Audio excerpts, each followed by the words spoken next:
Long way, get this shit a long way, shit a long way. Long way, hit the long way, long way, long way, long way, long way, long way, long way, long way, long way, long way, long way, long way, long way, shit long way, long shit long way, long way, long way, long way, long way, long way, shit a long way. Gotta get the shit a long way, get the shit a long way, finish rich, yeah. Gotta get the shit a long way, get the shit a long way. She don't really understand, man. Gotta know what she don't really understand, man. Gotta get a meal, but she don't understand. She be tripping every day, she be tripping every way. But I gotta get this shit a long way, yeah. Tryna get money every single way, tryna get money every single day, yeah. Get money every single way, every day. Every day we gotta get paid, yeah. Every day we gotta get paid, yeah. I'm feeling like we be the new slaves, no, we gotta finish rich, no, we gotta finish rich. Got a new bitch, she don't understand, don't understand, niggas gotta get rich. She don't understand, sometimes we gotta hit lit, no, we ain't hit lit. Tryna get the long way, yeah. Tryna get the shit the long way, yeah. Cause you tryna wrap up a entree, yeah. Told you the other day that did my palm strong. We gon' shoot the long way, we gon' get the long way, yeah. Yeah, get the shit the long way. My bitch be trippin' back and forth like a palm way. My name is Tari, I ain't playing games, so I'm done Tari. Yesterday she told me that she about to leave, man. Said fuck it, bitch, we gonna get some money. Said fuck it, bitch, I'm about to get some money. So what I do today, I want to get some money, yeah. Cause we gon' get the shit the long way, we gon' get shit the long way, yeah. Back and forth like the palm way, yeah. Man, I'ma get the shit the long way, get the shit the long way. Just the only way today, because they go with shit's crazy. We gotta wear a mask, we the new slaves, and we be wearing this shit like every day. We be okay, we gon' be okay, they gon' be okay, they gon' be okay for me, yeah. So we gon' get this shit the long way, we gon' get this shit the long way, we gon' get this shit the long way, we gon' get this shit the long way, yeah, we get this shit the long way, yeah. Cause we gon' be okay, we gon' be okay, yeah, we gon' get the long way, yeah. Hello, everybody. Hello. Welcome. Welcome to another edition of Savings Minus Debt. I'm your host, LJ Young, the founder of SMD. 1 second here. The founder of SMD. And I'm here simply to share my gift. And my gift is, now I just go straight to the point because I don't really feel like wasting time. My gift is that I've discovered that capitalism is psychological. All right. And what I'm saying is mathematically true. So it makes it true. All right. So what SMD does, what I do is I help you own yourself by mathematically showing you do not. Okay. Now, always remember this saying: if it doesn't make if it's not mathematically true, it's psychological for you. All right. If it's not mathematically true, it's psychological for you. Now, if you're new to the channel, I want you, and you believe you're a homeowner with a mortgage, open up your calculator, put in your mortgage payment minus your mortgage balance equals a large negative number.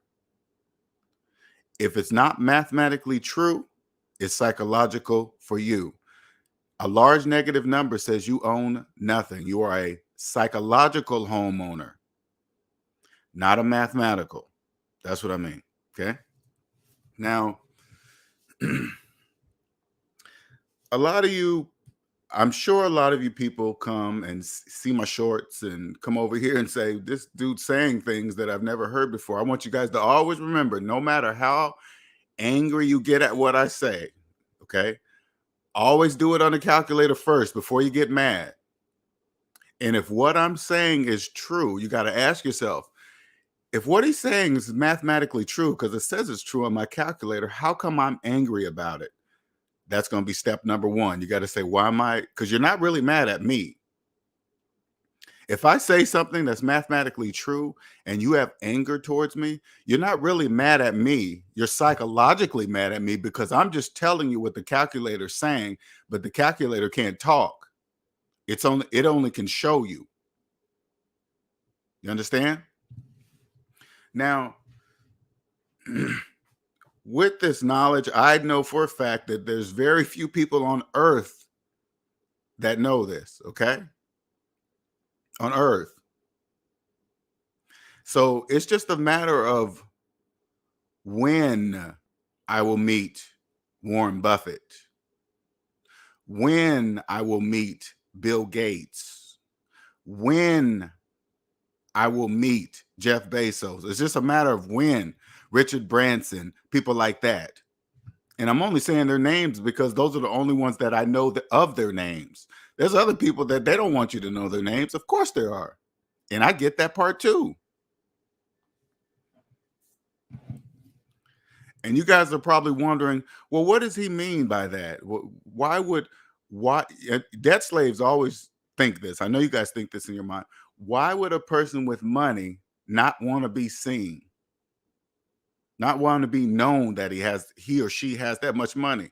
You know why? Because this is what you guys fail to understand about people who are famous and rich. You know what they miss that you guys don't even know they miss? Because you guys have it every day. You get to walk around in public without being bothered. You guys can go to a park and sit at a park bench and look at birds, and nobody's going to stop and ask you any questions. Can I take a picture with you? Hey, how are you? What's going? Hey, whatever. None of that. They don't get to do that anymore. But the people that have the same amount of money, if not more, they can, because you guys can't see them, because they don't let you see them. Because you guys think money is a look. It's not a look.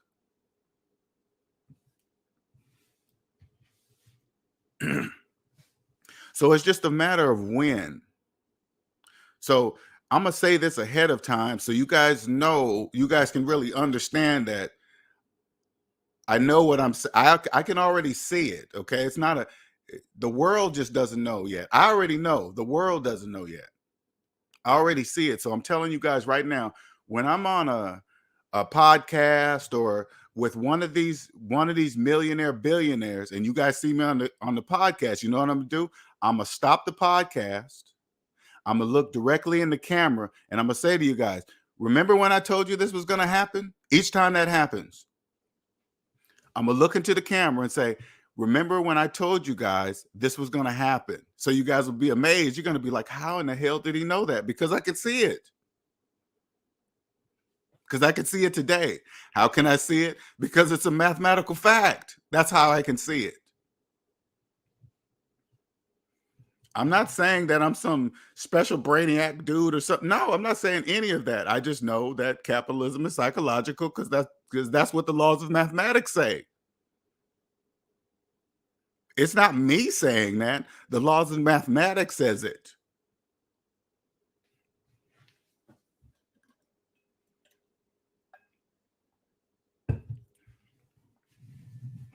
It's just a matter of when.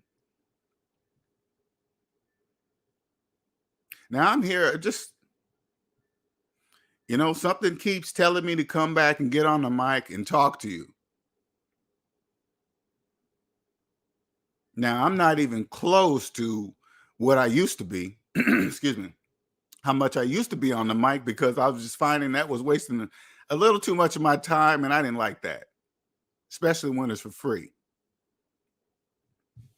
But something keeps saying, hey, man, come back and keep talking to them. There's people out there listening. Yeah, I know.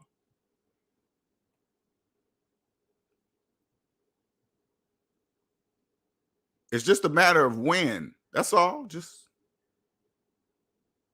when is the right person going to hear it and say, holy shit. How long has this dude been on the mic saying this stuff? That's how it's going to, I'm telling you guys, that's how it's going to happen. The right person's going to hear it. They're going to be like, what? What's he called? Savings minus debt. Holy shit. Listen to his name. Listen to the name. Savings minus debt.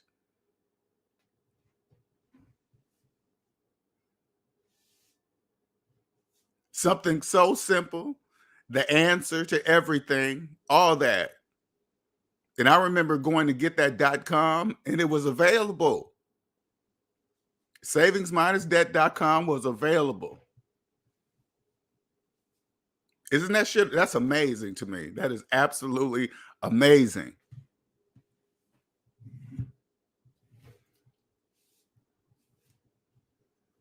When it happens, it's not going to be I want to make sure you guys understand something.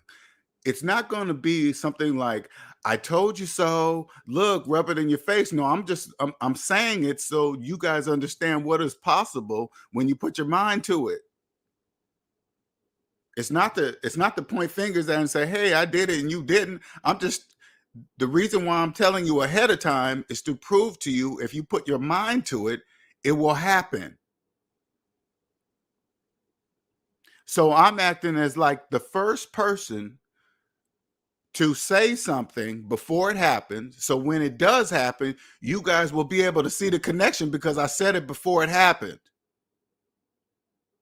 So you'll have to believe it's true. Right now, of course, right now, as I say it, oh, I'm just saying I'm going to meet these people. You guys don't believe it. Of course, you guys don't believe it. That's how it works. But when it happens, you're going to be like, oh, shit, he said it was true. And yes, that's what I said. But it's not, again, it's not to rub it in your face. All you got to do, the same thing is for yourself. That's all you got to do is believe in yourself. SMD helps you do that, become one step closer to doing that. How do we do that? Own yourself, and your whole life will change forever once you own yourself.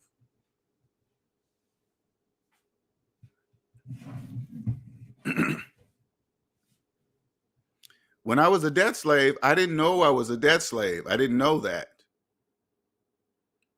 I thought you could buy houses with mortgages. I thought that. I thought I could buy a car with a car loan. I sure did. I thought that.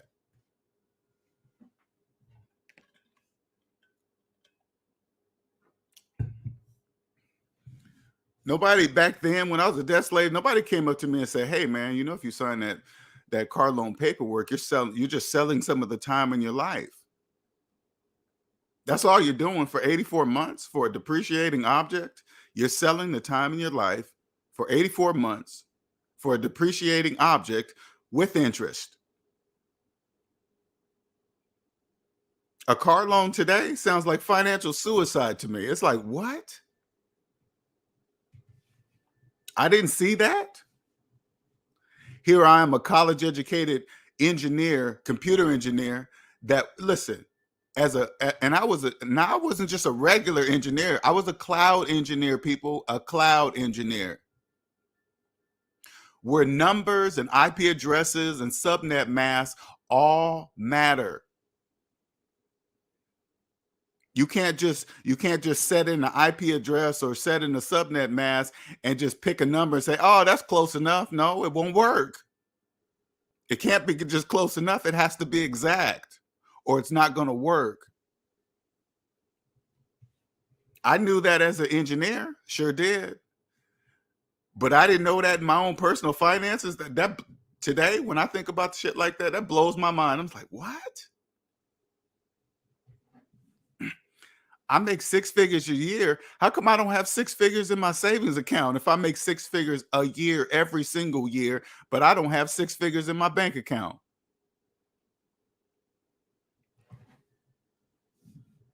Do you guys know that didn't even wake me up? That didn't like ding dong, nothing. Because I was trapped in the debt matrix. I didn't know I was a debt slave. Sure didn't. And I always like to tell this story so people understand what woke me up to realize I was a debt slave. As a college educated engineer with good credit and a good 6-figure earning job, every time I applied for a loan, I always got it. Every time. Didn't bother me. Every time I filled out a loan application, I didn't even think about it twice because I knew I was going to be approved because that's just how it was. But till one day I didn't. They said denied. I was like, what? They said your debt to income ratio is too high. I was like, huh. That's the first time I understood what that's the first time I took the time to understand what debt to income ratio meant. I was like, okay, let me see what this means because I've never heard of it. I looked at it. The bank says, "Hey, this means if your income is this, but your debt is triple that, you can't do something, something, something, right?" And I'm like, "Okay, I get it." But then a light bulb went off in my head. I was like, "Wait a minute!" But that doesn't change the fact that I still have good credit. Always paid my debts on time. I don't have collections. Nothing.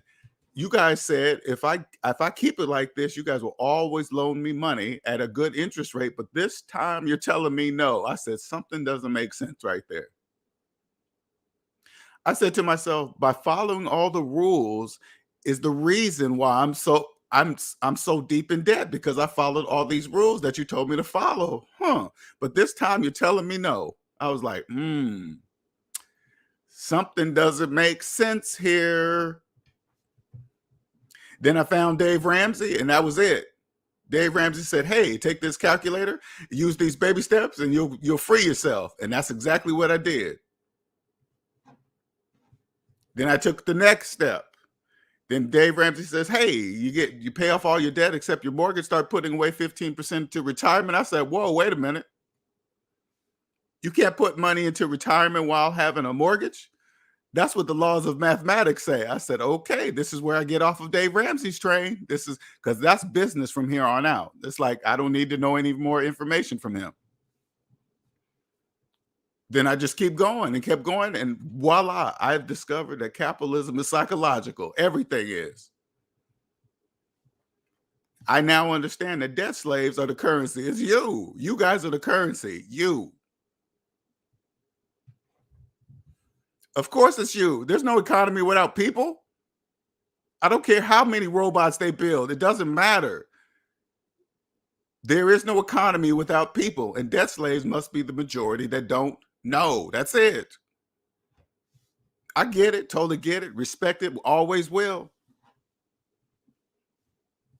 Like you guys don't really understand when you do that transition from a W-2 to a business owner, you're gonna being a W-2 worker all your life. You really don't understand. Okay, you really don't. Everything's done for you. You just take this and that, and this. You wait for your return check and all this other stuff. That's what you guys do. You guys don't understand. But when you do own yourself and you do the transition from W-2 to business owner, you're gonna have hiccups on your taxes. Okay, you're not gonna do some shit right. You're gonna put this there and spend this money on that and try to claim it. You're gonna have some hiccups in there, but as long as you can explain your mistakes and can prove them, of course you're going to get you're going to get a little fine or something, but if you can explain it mathematically, you'll slowly make the transition over. You'll slowly make the transition over. And it'll all make mathematical sense. And then once you understand, you'll turn around and understand the true purpose of taxes. You'll see. You'll be like, oh, you'll see that people that when you hear people involve their feelings into taxes, that means they don't understand them. That's why they have their feelings. Why you got to ask yourself, why does this person have their feelings involved in a thing? That's a thing. Taxes are a thing. So when you hear people have emotions about a thing, you got to say, okay, they have those emotions because they don't understand it. That's why they sound like that. What's up, Cosmic, Malika, Bob Brown?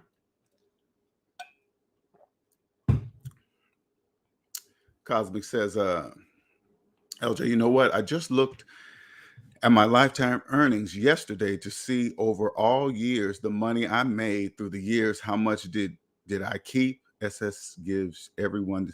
Man, that's got to be awesome right there. I can only imagine.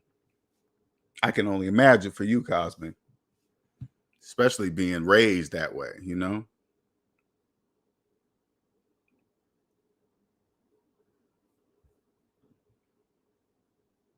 So I'm here to help you. This is what I do. I help you own you. That's the purpose of what I do. Because I understand that people are the economy. There's no economy without people, okay? There must be people that know, and there must be people that don't know. That's how it works. That's just is what it is. It's nothing personal. It just is what it is.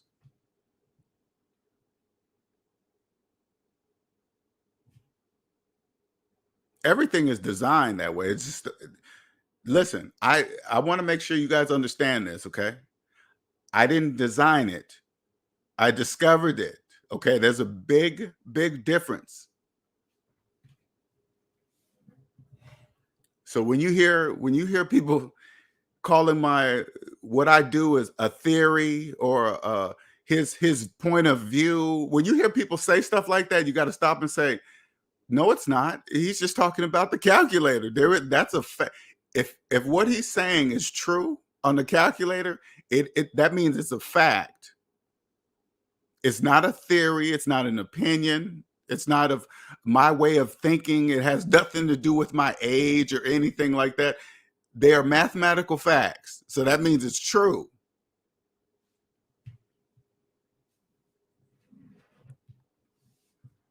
Now, once you own yourself, there is no going back. I'm gonna just make sure you guys understand that's clear. Once you understand this, there is no going back. Let me explain this part to you, Nick, about the transition. Let me finish that up. When you do the transition from W-2 to business owner, like I have, what I did was go straight to a tax person who was personally debt free to straighten my shit out, to make sure it's done right. The guy I asked, I said, hey, man, are you personally debt free? I got lucky, and he was, because he spoke the language, everything, because this language cannot be faked. Okay, so he spoke the language. I was like, cool. So you know what I need. Okay, here's my stuff. Here's all my mess. This is what I do. Get it all straight and get it straight right.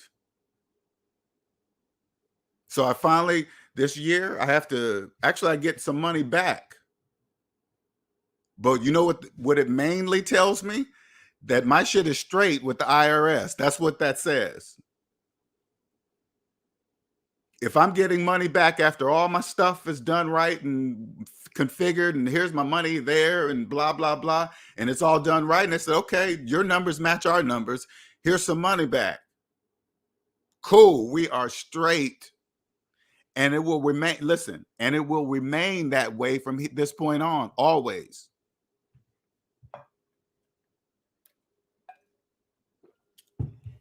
So those of you guys that are transitioning over now, you're going to have some headaches. It's going to feel scary. What you're doing is this. This is what you're doing. You're breaking away from the scary debt. You know, in the debt matrix, they make you feel you should be scared of the IRS. Watch out for the tax guy and this and that. Get you all nervous and scared, right? You're breaking away from that. All you got to do is play the game, right? You don't have to be scared of nobody.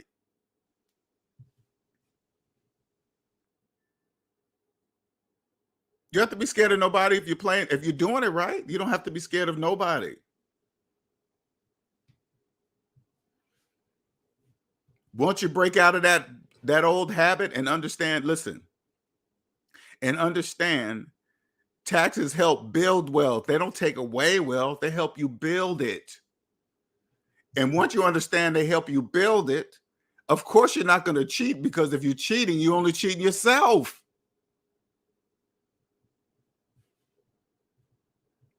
When you cheat on taxes, you're only cheating on yourself because you don't know how to play. That's why.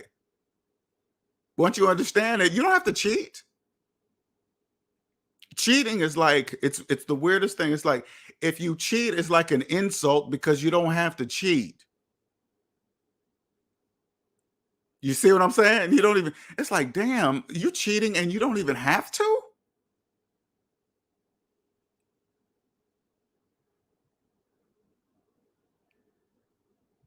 That's why it's so important. Why do you think they're hiring 87,000 agents? Why do you think that is? Because taxes are important. It's the backbone of the whole entire thing. If they didn't force you to play, you wouldn't. That's how it works. Hey, I get it. Hey, I was born here. This is the rules. Okay, cool. Just take the time to understand it. They're here for a reason. You just got to understand the reason. How? Understand its business. And for you to understand, you must first own the business of yourself. You have to, in order to play correctly, you must first own the business of yourself. How to know, and I know a lot of you guys are probably startled, don't even know what I'm talking about. Log into your credit report, go past your credit score, and look at a list of all the businesses in there. See all the list of all those, they all own you. Until you pay them back their money, they all own you. You can't own yourself. You got to pay them back their money that you borrowed. Broken leases, old cable payments, light bills you haven't paid, shit in collections, waiting for it to drop out, student loan debt, all that has to be paid back if you are to ever understand the true purpose of taxes. If that's the only way.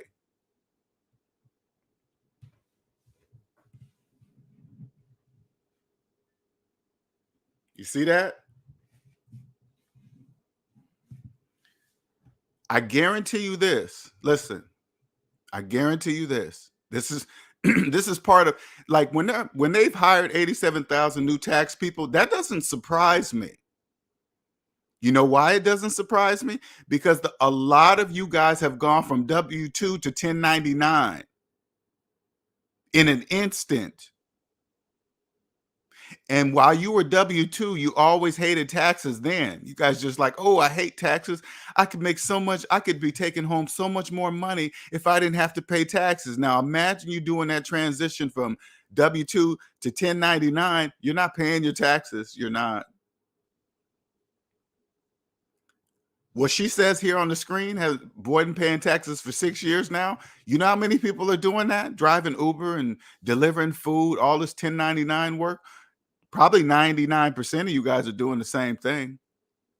Oh, I'm small. They're never gonna check on me or whatever. And then you know what you do? You adjust your lives, your financial environment to not paying taxes. Then you just lock yourself in.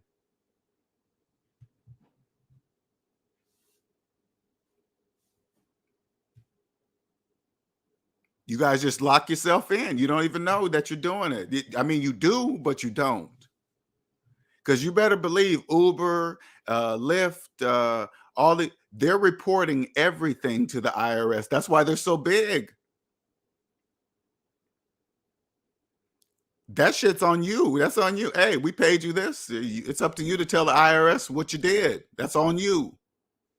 It's all in your hands now. But you guys lock yourself so deep, I haven't paid 3-4 years, and then you get scared. The deeper you get, you're like, oh, I'm too scared to come to them. I'm just gonna keep on doing what I'm doing.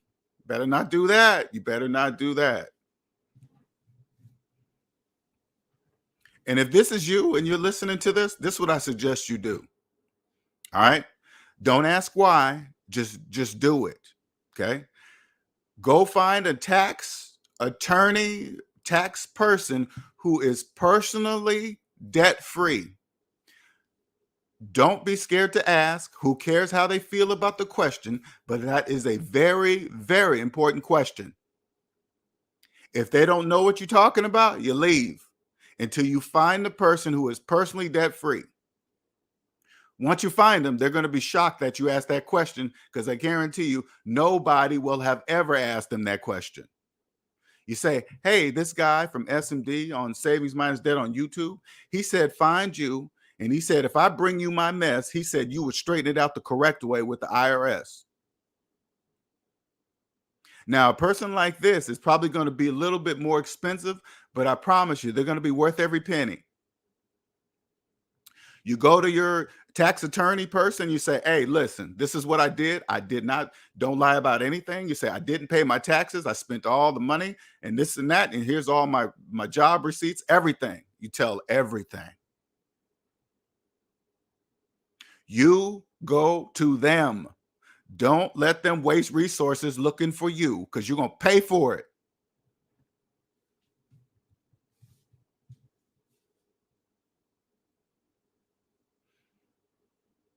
Why do you think they're hiring so many? Because you guys are all doing it. Now listen, there's people that now that I understand capitalism is psychological, the majority of you guys are doing it. This is crystal clear. You probably, hey, girl, what we doing? We're gonna go out tonight. Okay, let me do a couple deliveries real quick and a couple of Uber lifts and get some cash to go out. And then you guys spend all the money, every single dime. And start getting into just the pattern of it all. And you're just like, man, totally forgetting about having to pay taxes, totally forgetting about it.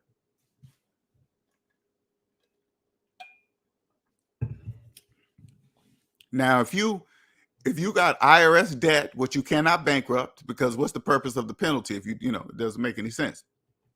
And you got student loan debt, both of them earning interest. Both of them. But can you imagine owning two items that you cannot bankrupt, both earning interest at the same time? You can't do and the only way you can stop that interest from earning, you have to pay the debts off. That's the only way you're going to stop the interest from happening. That is the absolute only way.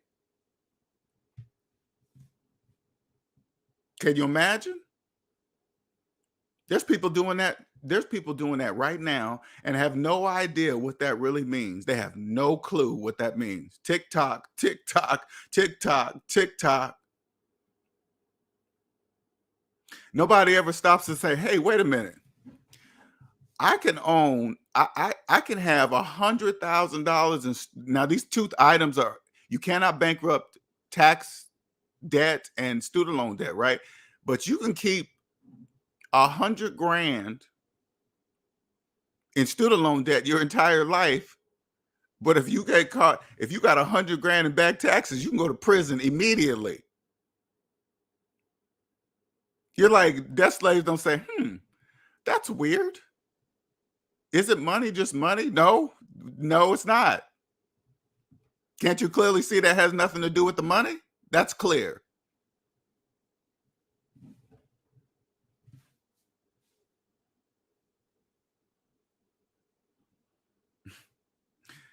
$7 years of debt slave. That's what that is. If you're a person waiting for a debt to fall off in 7 years,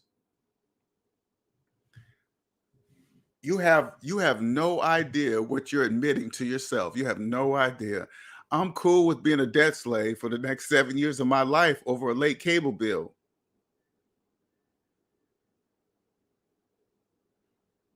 I'm cool with that. Still talking about getting houses and cars. Listen, when you go apply for a loan, let me tell you something, debt slave, so you guys can really get it. When you go apply for a loan and you got debts in collections, they're going to financially abuse you, debt slaves. Do you understand? And some of you've had debts in collections for years and you're applying for credit.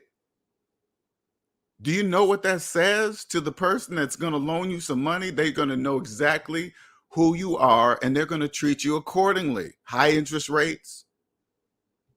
Because you really don't know. You really don't know. Applying for credit with stuff in collections. You guys don't know what that means.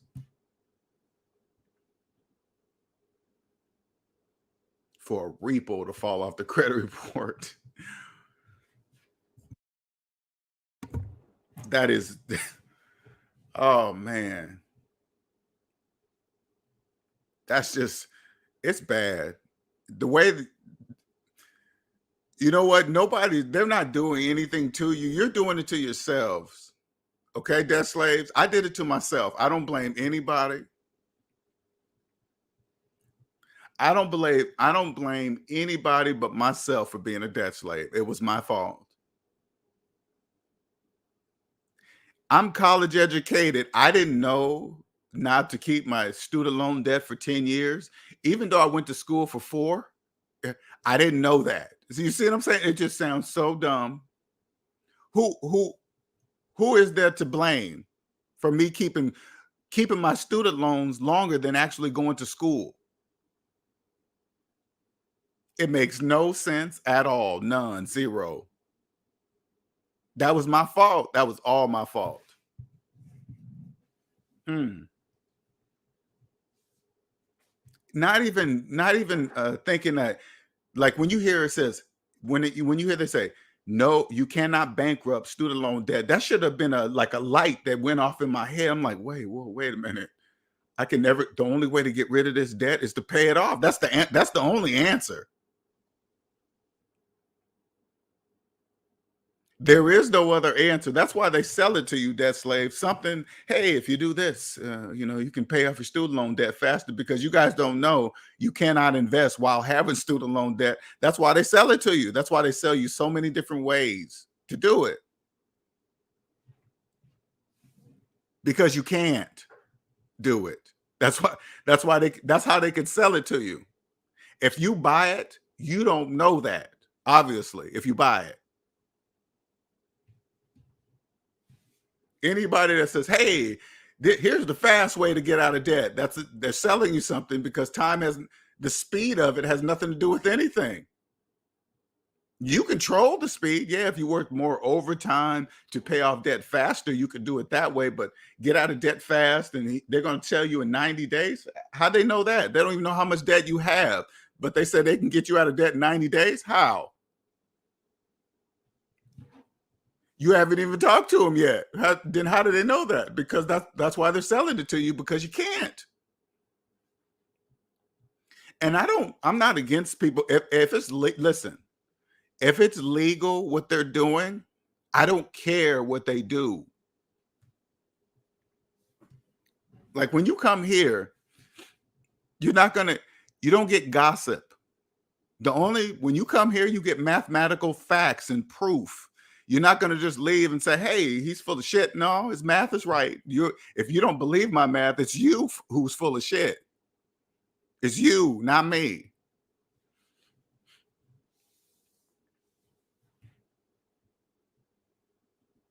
Nick says, I've had a car repo before. That was the moment the light went off in my head. I need to buy a car in cash. I remember you telling that story, Nick, hiding the car, all that. I mean, you think about it right now, Nick, as the person you are today, think about yourself back then. That should show you your mental transition.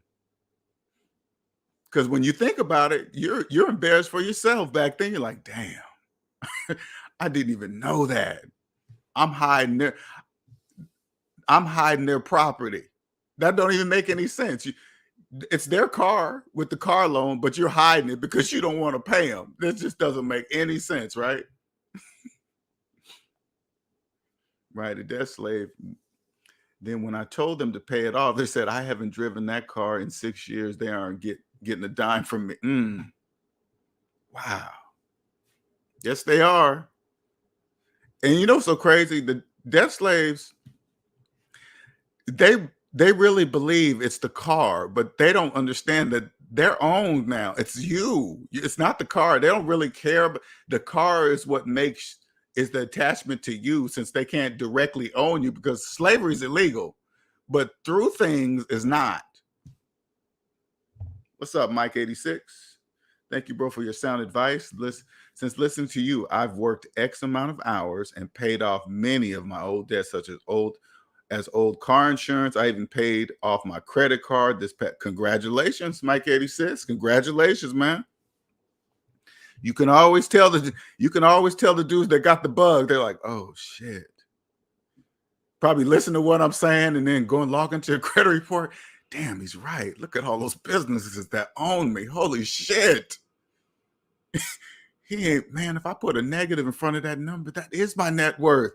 And then you can always tell they start putting in them hours. They're like, oh, hell no. No, Then they go to work and their friends be like, man, why are you working so much overtime? What you trying to do? Go on vacation? No, I'm not trying to do any of that. No, So congratulations, man. Yep, hiding cars like a slave on the road. Exactly, Nick. When you look back at it now, you probably look at yourself and say, damn, what a low down dirty slave hiding their property. Oh, that's how much you can tell you elevate. I want you guys to know this when you guys go along your journey, man. You're gonna look at yourself now to and then think about yourself then. That's how you could tell how far your mind is elevated. You're welcome, Mike. Welcome to the SMD family, man. I can tell you already got the bug. How old are you, by the way?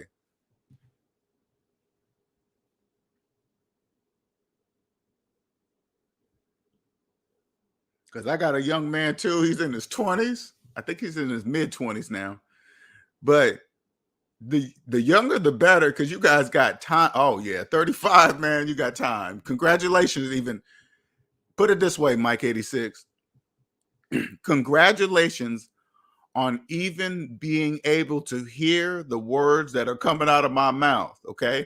A lot of people cannot even hear me. I want you to understand how important that is, that you can, even though you're still in debt, that you can even understand what I'm saying. Congratulations, because there is no going back. Oh yeah, Nick's 32. Look at that. 32 years old. Today, or just, are you saying right now? 32, man. Time is on you guys' side, man. It's like, wow. Wow, man. Understanding capitalism psychological, man. Your life is going to change forever. Miss B says, I was on vacation this past week, pre-SMD. I would have easily put myself in debt to go away and traveled. Needless to say, I kept my behind at home. I'm getting myself ready to retire from my job. See, everything changes. See, this is what you guys don't understand. And this is how it works. In order to own yourself, you must sacrifice first. You have to sacrifice a few years of your life to own the rest of your life. Just like right now, just sacrifice a few, like 5 years of hardcore getting out of debt. And then you have the rest of your life to live the way you want to live, free. You don't have to be rich. All you got to do is own yourself. That's it. That's all you got to do. You just got to own yourself first. Once you own yourself, oh, wow. I appreciate it, Nick. Wow. Shout out to Nick. Appreciate it. $9.99. I appreciate your work, LJ. SMD for life. Get north of zero. Thank you, Nick. See, and I want you guys, Nick's 32. You guys in your late 20s, early 30s, I want you guys to see this. He clearly sees something that you guys don't see. It has nothing to do with my age, nothing. Nothing to do with my age. Once you own yourself, your life changes forever. Forever. And you're part of the SMD family. That's it. Because you're not going to find another family like this one anywhere on any social media platform at all. But for now, YouTube is the only one housing this information for me. Broadcasting it for me. I appreciate you, Nick. Young cats like that, man, you guys just don't understand what that does for me. Because I always think about it this way. I wish somebody would have told me in my 30s. Oh, man. But this is my journey. I'm not saying I didn't enjoy my journey to reach this point, because that's how it's supposed to be. I'm just knowing that from hindsight. You know, it's like, oh, shit, I would have, yeah. Because if I put it this way, if I would have known this at 18, I probably wouldn't have had any kids. never been married, probably never. And I'm not saying that because it's a bad thing or it's a because I would be too busy finding myself, and the only person that would even come close to me marrying, she would have to own herself too. That's a requirement. Like when you do what it takes to own yourself, in order for you to be legally binding, biologically creating with, you will only do that with a person of the opposite sex that owns themselves. You're not going to legally tie yourself or biologically tie yourself to a debt slave. You're not going to do that.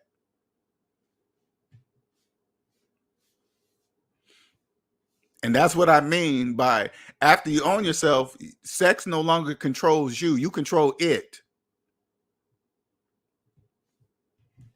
That naturally happens because you're not going to biologically procreate with a debt slave, because if you do that, you're going to tie yourself to the debt matrix. That's what you're going to do.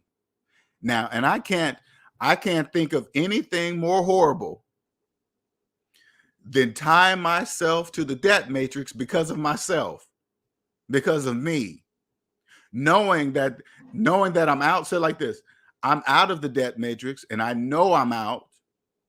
I know capitalism is psychological, and then I go get a debt slave pregnant, tying me to the place I just got out of, and I know I'm tied to it. No, not doing any of that.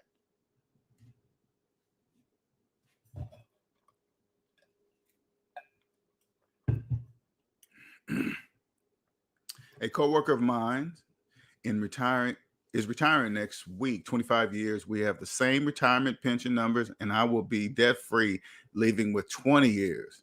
He still has a lot of debt. I know. See, and it's so crazy when you understand capitalism is psychological, right?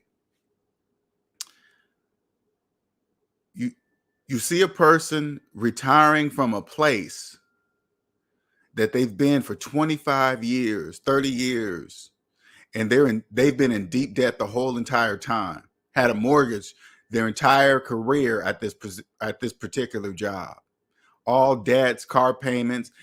And then they're like, oh, okay, I'm about to retire, knowing that the retirement is going to be less than the money that they earned as a working person. They know that. But believing that they're going to be able to keep the same lifestyle. Now, a lot of people they don't really understand the psychological thing behind this particular type of scenario. When you've been at a job, what people don't realize, job titles belong to the job. Now, imagine you've had this job title for the last 30 years. So-and-so engineer, something, then your name, right? Once you retire, the job title stripped because you're not working there anymore. Now it's just your name. Now that's why people are like, now what do I do with myself? Because they've never taken the time to see who they are without the job title in front of it. That job title is borrowed. As you work here, here's your job title. When you leave, we're taking it and we're going to give it to the next person. How do I know this? Because that's what I had to go through. I had to understand who I was without LJ, the network engineer 3, or with level 5, or whatever the stupid shit is. Without my computer engineering across my college degree, which I didn't even own. Didn't even own that piece of paper and that degree because I hadn't paid back my student loan debt. Didn't even own that. Once I stripped that off, I had to discover who was I, who is Linnell. And then that's what I did. That's why I'm here on the mic talking to you guys today. That's the only reason, and the only reason how. LJ, I paid off one of my properties. Thank you for sharing your life's work with me. Wow. Paid off one of your properties. That is a big congratulations. I had another friend. He paid off his house. He showed me the thing. Paid off his house this month. Congratulations. Now he's debt free with a paid off house. Oops, sounds like my past life. LJ, I'm divorced and have custody of my 3 teenagers, and paying off my debt is the hardest but rewarding task I've ever done. I make weekly budgets every Sunday. Congratulations. Thank God. I really, when I was younger, I had 3 boys at a very young age. And thank God I never got behind on my child support. I just knew not to do that. I used to have my friends around me just be behind, getting a license suspended and all this other stuff. And I'm just like, I'm not doing that. So I never allowed that to happen. Thank God I didn't do that, because I couldn't even imagine being back child support, back taxes, and student loan debt. 3 debts that cannot be bankrupt. You cannot bankrupt. You cannot Can you imagine having all 3? There are people with all 3. Especially knowing what it's like to own myself, and I think about a situation like that, I feel for people like that. They have no idea what that means to have 3 of those. And then there's like restitution, let's say like restitution, back taxes, back child support, and student loan debt. I feel for people like that. They're like, oh, I'm making payments for the rest of your life. That's what you're doing.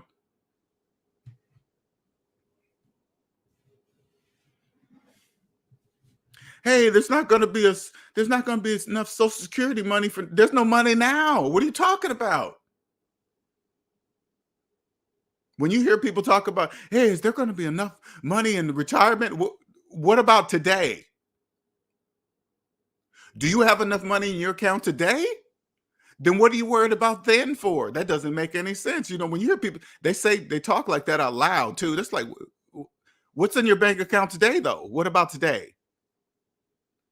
You just want to turn to them and say, look at your bank account today. Yeah, that's how it's going to be in the future when you retire. It's going to be the same thing. You want to know what's going to be in your retirement? Log into your bank account. That's what's going to be in your retirement. How do I know this? Because that's what your bank account says today.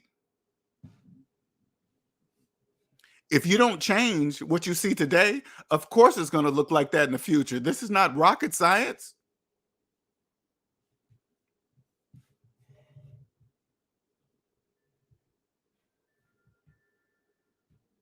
Imagine me standing over your shoulder and we're looking at your computer, looking at your bank account, and I'm looking at you saying, am I missing something? That's your retirement right there. What are you seeing that I'm not seeing? That says overdraft protection every single month. Yeah, that means that's your retirement. You're going to look at me like, what? Yeah, overdraft is your retirement.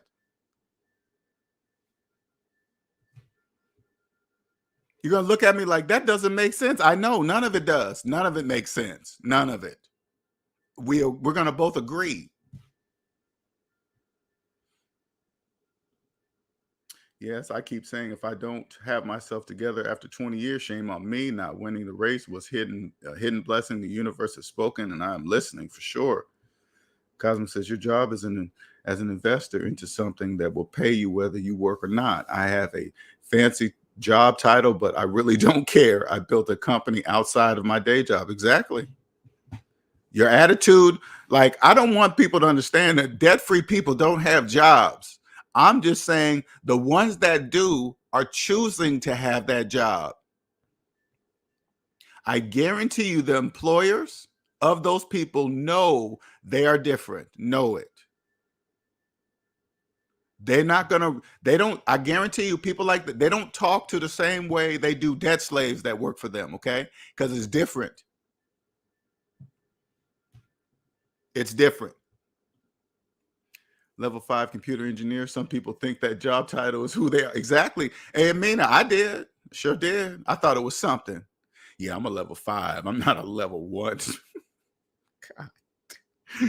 I can imagine if I was working with some people that were debt free, because we're really debt-free people are aliens, okay? We really are. So we don't really talk to you, okay? But I could only imagine if there was somebody around me that knew capitalism is psychological and heard me talking, probably said, damn, he's a debt slave. He sure is. Listen to the way he's talking. Yep, mean to think. Oh, yeah. Oh, talking to Mina. LJ, should I use my 401k to help pay off my debt? It really counts on the numbers, okay? That's the only thing I could say is, because I don't want to say yes without knowing the numbers. If I see your numbers, I will know yes or no, okay? It'll be an easy question to answer, because some situations that's a good thing. Like let me give you an example. Say like you had a loan for $5,000 and they were charging you 15% interest on that $5,000. If you borrowed $5,000 from your 401k account and paid off the $5,000, now you're paying the interest, whatever they're charging or whatever they do with the 401k, which is going to be significantly less than the one you were paying with borrowed from somebody else. That's what I'm saying. But also at the same time, you got to say to yourself, in that particular example, why am I borrowing from my future to pay for my present? Right? That's the bigger question. Why am I borrowing from my future to pay for my present? But there's different situations. And the way you're talking, Mike 86, I could probably talk to you and you would understand what I'm saying to you, because you're already on that. I could tell you're on that path, because people on that path talk the way you talk right now. Working overtime, get that debt paid off, blah, blah, blah. You're welcome. Now today, I usually I come on as like a Q&A Sunday, right? For people that are new, that want to ask me questions. Because I know you've probably never ever heard a person like me speak the way I speak. But I want you guys to understand something. Every time you leave this channel, I want you to understand everything I say is mathematical facts, are mathematical facts. Okay, I want you guys to understand that. They are mathematical facts. So if you feel a certain way about what the calculator says, that should be a signal to look in the mirror and say, why do you feel that way about what the calculator is showing you? That's clue number one. That's you should say, why am I mad at what the words he's saying? Because like when I do my shorts, for example, I know what I'm saying when I do my shorts. And then when I see certain comments, the comments tell me that they don't understand by the comment. Some I choose to answer, some I don't. More, there's different ways debt slaves ask questions. Most debt slaves are just saying something to be sarcastic, right? They're not really asking a question, but they don't know that they're doing that because they're debt slaves. They don't know the way they phrase their question tells me why they asked that particular question. But then when there's a debt slave that's genuinely curious to why, they will frame the question a certain way. What's up, NC Biggs? I didn't see you up in there. They will frame it a certain way, and then I'll answer them.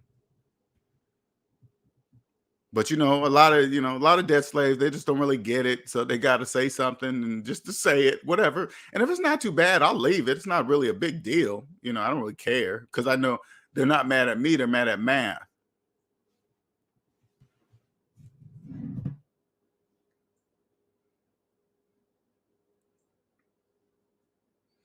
And if anybody got questions, NC, all right, cool, man, long time. What's up, man? Hey, what's going on, LJ? How you been? How you been, man? Great talking to you the other day. Yeah, man. I'm doing great, man. I'm doing great out here, man. Good. I can't complain about anything, I mean, one way or the other. I mean, next month I'm done, so I'll be done and in the positive. So I'm pretty good. So All right, so congratulations on yeah, that. yeah, man. But yeah, man. I guess I don't know what you discussed today. I don't know what the topic was. I kind of came in late, but yeah, man. I've just been up here watching a lot of babies out here doing this victimhood stuff on these student loans, man. One Right. side one side's mad because they're giving them, and the other side's mad because they are getting them. Now I What really about see. and the other side that says it ain't enough? They want No, yeah, 100% yeah, yeah, paid yeah, off. yeah, Don't yeah, forget about that yeah, side. yeah, yeah. What? Yeah, yeah, yeah. And that's the biggest thing. I had these conversations with several people through my being bored on Facebook, and people will say stuff like, "Oh, well, we'll pay for wars and we'll pay for Right. these companies," and I'm like, "So let me ask you a question." I usually ask these people the question, and they Uh-huh. never give me the answer. I say, "So I'm saying how?" I'm like, "Do these individuals that made bad decisions and got themselves in this debt?" um, do they bring anything to the American people? And I like, do they provide anything for the American people? Because Right. a lot of the government decisions are to provide a value to everyone, not just an Correct. individual. Correct. So to ask people to even pay the $10,000 is a significant request in itself. I mean, we're in a high volume inflation, probably So going to go a lot higher. you're definitely sitting at lunch by yourself. You have no friends at work. No, I don't talk like this. I don't talk like this at work. I do. When I'm at work, because my position, I'm a foreman. Uh-huh. So I kind of treat it like this. It's kind of like, and shout out to Cosmic Wisdom for a lot of the support and a lot of the help with this. But I kind of treat it like a business. So if it's business related, then I'll talk about it. But I don't talk about my personal finances. I act like I'm struggling all the time. I, I'm like, man, I can't. Like, okay, so for instance, last year, Okay. In other words, you're keeping your mask on now. You ain't yeah, taking yeah, it yeah, off no more. yeah. Okay. Last year, my car got flooded because the company wanted me to drive my car down because they wouldn't give us a bigger vehicle, and I had been complaining about it. So my car got flooded, and I said, "Hey, you guys got to pay for this. It's ridiculous. I shouldn't have had to drive my vehicle, whatnot." And they eventually agreed with me on that, Who's and they? they Who's they? the management agreed to fix the vehicle, fix my car, Okay. and and I'm they curious. paid. Wait, hold up. I'm sorry. How'd your car get flooded?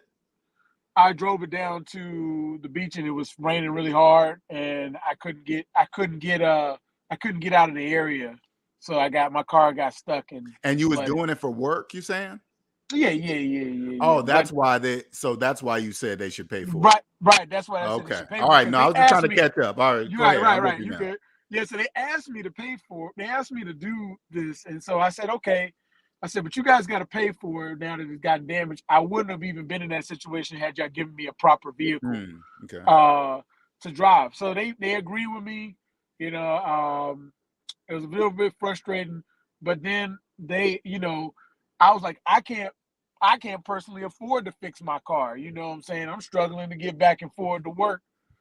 I mean, I could afford to get back and forth to work, and I just don't. I get it. No, I get it. I I just get don't it. play those games. Like it's I get it. financially. So this was all around the time. I rented I basically rented for a week a drive a direct what is it um one of those dealerships, one of those drive time or whatever. I rented a car for free for a week. So like Okay. they gave me a car. I purchased it, quote unquote, and I held it for a week. And as long as I didn't go over my miles, I got all my money back, and I didn't even worry about it. But that was Wow. all part of the plan. I just needed it Okay. while I was doing it. So anyway, I mean, that's just one of those instances. So I don't really show myself as a broke. I show myself as a broke person. Right. Though a lot of the guys there know we make money You're blending in. I get it. You're blending in. Okay, I get it. they know the foreman make money. No, but you're making them think that you're like them. I get it. Yeah. I get it. Man. I talk about all my struggles and all that. And I'm frustrated. I'm frustrated in certain things, but it ain't the things that they frustrated. I got guys telling me that they can't pay their bills. You know what I'm saying? I'm like, I don't have that. But I'll play along. I'll play along. So that's. And I've been playing. Funny, man. That is funny. But I've been playing I've been paying extra on my bills and stuff like that, and extra on my. Now it's funny because there's at least 3 guys at my job. Well, I'm not there right now, but there's 3 guys at my job that I kind of started peeping game on. One told me how much money he had in the stock market indirectly, and he told me he had sold his house. His house was worth $600,000. His stock portfolio is over almost $1 million, if not more. So I'm like, oh, so you're. I said, so you don't have no debt? He's like, no, not really. I was like, okay. Wow. I was like, wow. I was like, yeah, man, you doing it. I said, I want to be like you one Okay. day. Okay. So then the other guy, he's a young guy. He's 25. His family gave him like 13 acres of land. And he's got no debt. The only thing he had was a car payment, and he paid that off. So he's sitting there relaxing and chilling. And we talk about stuff, and we just look at other people, and we're just like, I don't get it. Wow. But oh well, living that life. But all we focus on is just the money aspect. So we're just always focusing on how to make more money, how to and how to build ourselves. Excuse me, I'm getting my stuff here. But yeah, as far as the student loan stuff, I don't sit by myself because I talk about it, and I even go up to my managers because some of them got a lot of student loan debt. They were like, "Yeah, man, I can't wait." I'll be like, "Yeah, man, give me 5, man. You're gonna lose 10,000, man. It's all." But realistically though, I mean online though, when I get on the social media stuff, a lot of these guys don't realize that like you're making everybody pay for the thing that you didn't want to pay for. So well, they don't know that they're the ones paying it all. They don't really understand that though. Yeah, everybody that, even the people that didn't have student loans that may be in debt but they don't have student loans now are going to pay for this little $10,000 that is going to be tacked on to the American people with interest. I mean once you own your own business, that doesn't happen anymore. It doesn't happen like that anymore. Oh yeah, what I'm saying, it's only going to be taxed on to them, the debt slaves.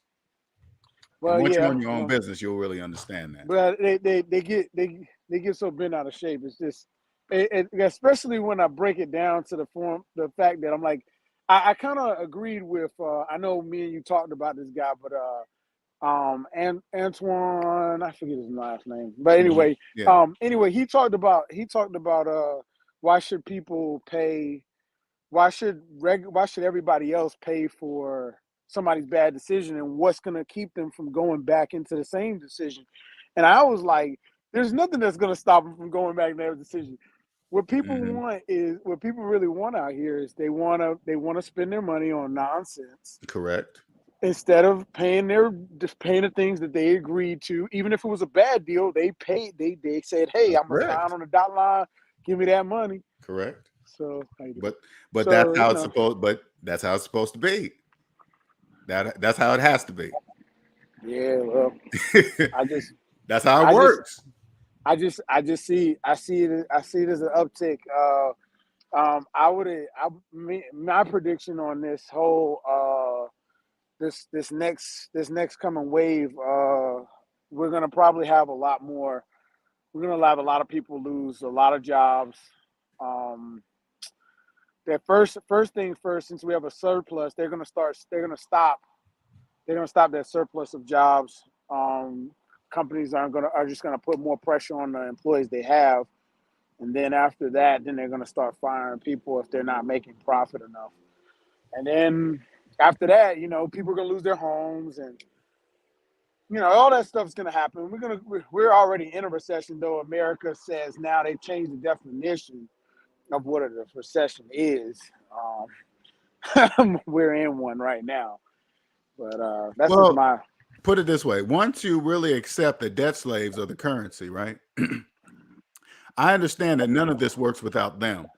Okay, so the losing of jobs must be replaced by something else. It has to be. Okay, because if they don't work, everybody loses. All right, so it's going to be replaced by something like right now. I see houses being built everywhere. Those are the only way they can be bought is through the bank's permission. So those are bank-owned houses in reality, right?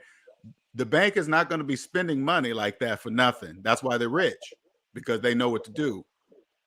See what I'm saying? So there's a reason why they're building all these houses. It has to be because they wouldn't be building them. Well, there's two factors in that. There's two factors in the housing market being built. I don't know if I conflate those two things, because based off of what I've noticed, it's a lot of the movement. Like, so you got a lot of people that are leaving all over the like state. They're leaving like a lot of blue check mark states like California, New York, New Jersey, Listen, man, Philadelphia. listen. It doesn't matter where debt slaves move. It Oh, doesn't matter what. I It mean, does matter. It does they matter. can't It does buy. matter. They can't buy houses without asking the bank first, no matter where they move. Well, it does. It does matter in one aspect. It matters because of the fact that if you have a $700,000-800,000 house, and you have, I don't know, somewhere between three to $500,000 of equity, you can buy a house in North Carolina or South Carolina for half the price and still have some cash left. Now, what they do with that money afterwards is just it's See either what you here or said? there. See what you said? They don't have no cash because they didn't buy the house. So there is nothing left. There is nothing left anywhere. What do you mean? No. They equity is still a number. You always gotta equate that. So when they sell the house, at like they said, if they sell the house, they're in New York and they have a house. You're talking That's about worth. mortgages? Are you talking about mortgages, NC? Yeah. So if you got a house, and you've been paying on that house for couple of years, and their equity in their house But a increases. mortgage can't buy a house. So what are you talking? Mortgages can't buy houses. What are you talking about? No, the mortgage can't buy a house, but the No, equity in the house can buy a house. So that's the if you bank's buy, equity. That's the bank's if equity.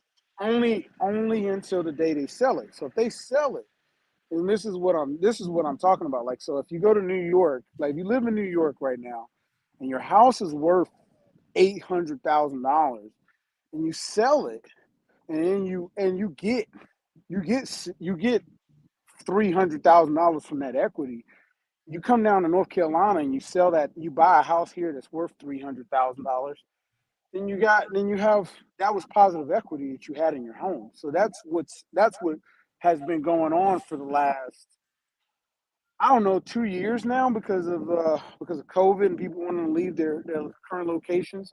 The other thing is that a lot of people are transferring jobs and keeping the money that they make at those jobs. So like for you lived in Seattle. So let's say you was making what you were making in Seattle, but living in South Carolina, it would be your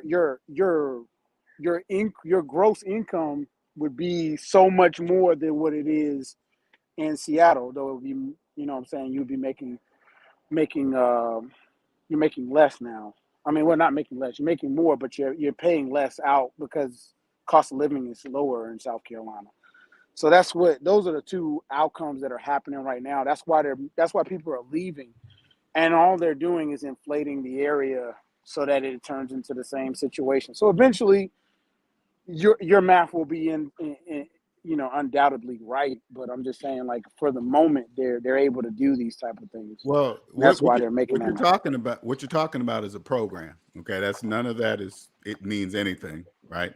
It doesn't matter where debt slaves move. It doesn't matter taxes where they live, if they're blue or red state. No, just listen, man. It doesn't matter. That stuff you're talking about is a program that for them to think. Equity is a word. It's not money. That's just a word. It doesn't mean anything. It only means something to the owner, which is the bank, right? So debt slaves can't buy house. That's 100% impossible to buy a house with a mortgage. You can't do that, right? So if you don't have the money to buy the house, of course you don't own the equity because you didn't have the money to buy the house. So that doesn't exist either. So all you got to do is just watch them. Just watch the debt slaves. They don't know that. I mean, they may not know that. No, but they don't know that. Not may. They don't. If they're leaving the states that they lived in, this is not anecdotal for me. This is what I have observed, not only in my own state, but all across the country. Of course, this is the reason it's why people are everywhere. moving. It's all over the United States. That's why the housing market is going so crazy right now, because people are leaving cities where they made so much money to go to states where they have the same amount of money or have their same job, but are coming to a state where the cost of living is cheaper. So then they can afford to buy those homes that are $300,000, I'm not $400,000, sure $500,000. honestly, NC, I'm not sure what you're talking about. I really don't. What do you mean by afford? What do you mean that they can't? Well, they can't afford to buy get it. anything. I'm sorry. They're able to either Finance. they're able to either buy straight out or finance with less money down. It doesn't even matter how much money they put down. Just say finance. That's all. They're able to finance or Mhm. buy straight out a house, depending on where they're coming from. Because you have, like I said, the cost of living, it does play a factor in whether they can buy a house somewhere else. And what? And cost of living, what's that mean? Cost of living it plays a factor in where if you have For who a though? house. For who? For who? Yeah, for who? For the people that are living in a place for people with no money. For people, when you have money, cost of living is not a factor. Well, you can say that, but No, I am saying that. No, if listen. they leave their No, location, listen. And see, I am saying that for 100% fact.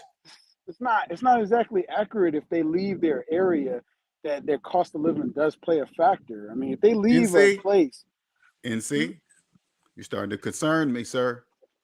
I don't see why. Because you're running the program and you don't know that you're talking about the program. I'm just here to tell you something, NC. You're talking about the program, nothing more. Okay, that's how I'm not talking about the program. They're supposed to think that it has something to do with taxes, cost of living, the where you live, what color the state is. Well, they're supposed to believe that. That's the program. Well, your predecessor and a guy I follow as well, Dave Ramsey, even talks about your cost of living and where you live does play a factor in your. You know what Dave Ramsey also says? He also says put away 15% into retirement while having a mortgage. Yeah. He says that too. Yeah. Is that mathematically true? Can you do that? I mean, yeah, you can walk and chew gum at the same time. Why wouldn't you be able to? I mean, because if you think about okay, then I'm gonna show you. You know, because you're there and you're asking, I'm gonna show you. Okay. If you put in your mortgage payment minus your mortgage balance and hit equal, how much money do you have to put away into retirement? Well, it also depends on. No, just listen. I want you just to answer this question. Answer this question. You're leaving out. You put in your mortgage. No, I'm not leaving out anything. Stop. That's the program. Just listen. Put in your mortgage payment minus your mortgage balance and hit equal. How much? You tell me, how much money do you have to put away into retirement? I want you to answer that question.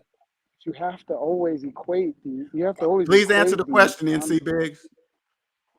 You have to equate the. You have to have the. Are you going to answer my question? Sure, but you got to make sure. Okay, answer the question. Okay, so you have zero, It's but you also have there's a equity but. in your Okay. house. Okay, go ahead. Tell Yeah, me the but. the equity in your house. Do you not Mm, equate that at all? mm. Like you have to equate equity in your house, man. You can't What just about the ignore it. zero you just told me? What's that? Does that mean anything when you said The zero? equity, the equity plays a factor in your zero. Turns in it doesn't turn you into zero. Let me ask you a question, LJ. You you you you got to ask me this question. You got to answer this question for me, LJ. Just this one. I just want you to tell me if you take away a house, if you add the house into the equation, like so, if you add the equity in the house, you sell it, and how much money do you have after zero? I mean, you still got to buy another house. I mean, you might rent, but how much money do you have at that point? You would have the equity, wouldn't you? You can make up any number you want. It doesn't matter. Whatever you believe it is. I What? know, I know you can't buy a house with a mortgage. So I would never be in that situation to think like that because I know for 100% fact that you cannot buy a house with a mortgage. So I would never ever say anything like I would never say equity that I don't own. I would never do that out in public. Well, I'm gonna say two things about why Dave Ramsey says the pay for a house. I'll give you the reason why he says Why that. Dave Ramsey says what? Says the buy why you still pay on your house and Invest in your and retirement? invest in your retirement. I Okay, will tell say me. why. Tell me. So he says that because if you don't invest, if you make payments on your house every month, you make payments on your house every month, your house is undoubtedly guaranteed to make NC, are some you kind of playing with equity me in it. right now? Are you trolling me? No, I'm not trolling. I'm dead serious. Because And then you're talking like a debt slave, man. I don't know why you're talking like that, but it's concerning me. not a debt slave mentality though, what I'm saying. You're saying things that are not mathematically true. Only debt slaves do that. Well, hold on. Let me finish this though. If you the reason why he says the reason why you have to invest in retirement is if you don't invest in retirement, then you ultimately have no money. So when you retire, because like I mean, yes, you can pay. He always guarantees. He always says pay off your house. But if he's saying that put 15% after you've paid all your negative debt, because negative debt is everything but your house, as far as he said. And the reason why he says that is because you can always sell your house for more than what you paid for it originally, 9 times out of 10.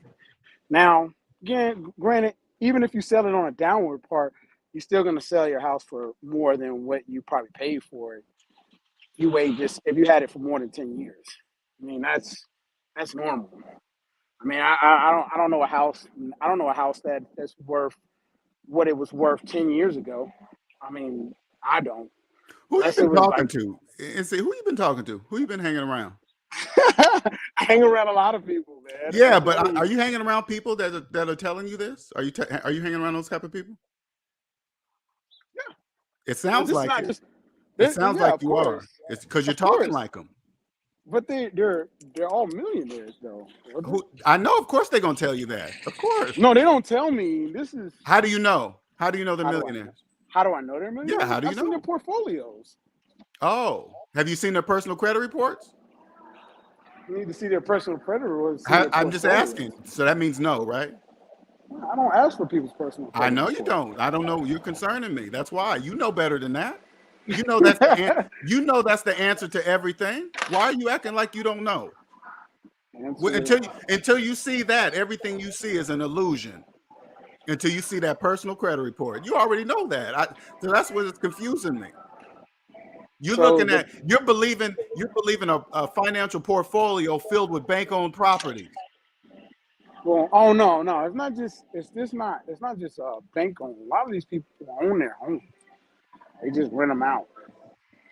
So it's not just all Are bank you about to owned get into property. real estate?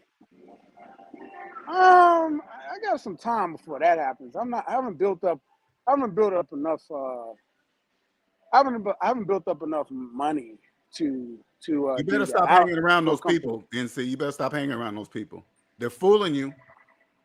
Okay, because I can tell the way you're talking. You're full. That's the program. You're running the program. Don't even know it.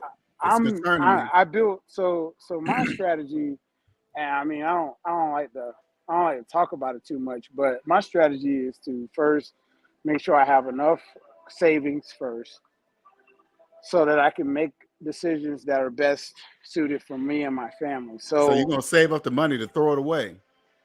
well, no, I wouldn't be throwing it away. If I mean, you no. if you are gonna do the way you've been talking to me, you better believe that's throwing it away. I hope you know that, because none of that is true. You can't. Equity doesn't exist. That's an illusion. None of that exists. You can't own some. Listen, how you gonna own the equity in the house? Now listen to my words. How are you going to own the equity in a house that you didn't have the money to buy? How can you do that? That's impossible. How can you own the equity in a house That you that you didn't didn't have have the the money to money buy. to buy? Correct. So let me ask you a question, then, LJ. If a house you buy for $100,000 is now $300,000, you Yes. sell that house. Yes. How much money will you get? You said Not the 100,000. bank. You said Not the 100,000 bank. to 300,000. Right. So if the house is sold at 300,000, you bought a house at 100,000. How I much money profited do you get? 200,000. Yes. You profited 200,000, not the Correct. bank. Because I bought it for 100,000 with cash. I No. bought it. Yeah. With, Yes. That's the only way to no. buy a house is in Okay, cash. so you mortgage a house for $100,000. Okay, so I financed the house. Okay, go ahead. For That means I didn't $100,000. have the money to buy it, so I financed Right. it. Go ahead. And then you sold it, I paid the sold it. money back to the Yeah. bank. That was $100,000 or whatever's left on that $100,000 loan. Yeah. How much money do you have left? 200,000. So it seems to be the same. You know why I said that answer? Because that's what you wanted to hear.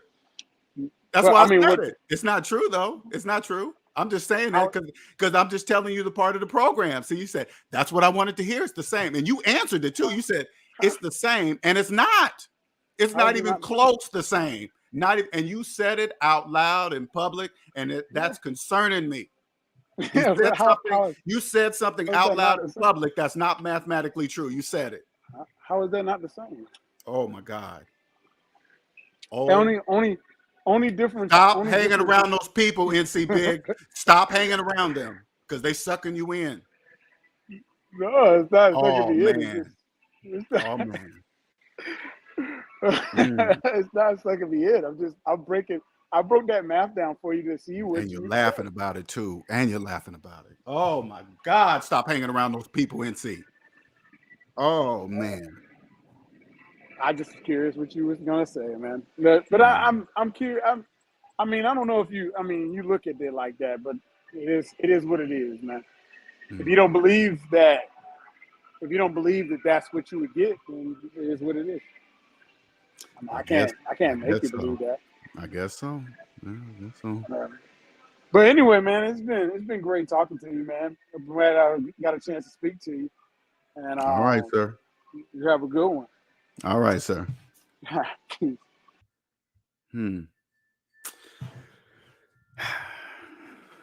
That was very interesting. I've never seen that happen before. I thought for sure that once you cross over, there is no going back. I really did think that. I'm like, what? I said to myself, why is he talking like that? Okay, he's going to break out laughing and say he's just tricking me or something. No, he was dead serious. I was like, what? What do you mean? What do you mean it's the same thing? No, it's not. What do you mean? One's negative and one's positive. If I buy a house in cash for $100,000 and a few years later it's worth $300,000, that means I have profited $200,000. But if you go buy the same house, but you don't have the money, so you borrow the money from the bank, that means you don't have the money to buy the house because you need the bank's money. So you're negative $100,000 starting out, negative, plus interest and fees and whatever the bank stacks on top of that.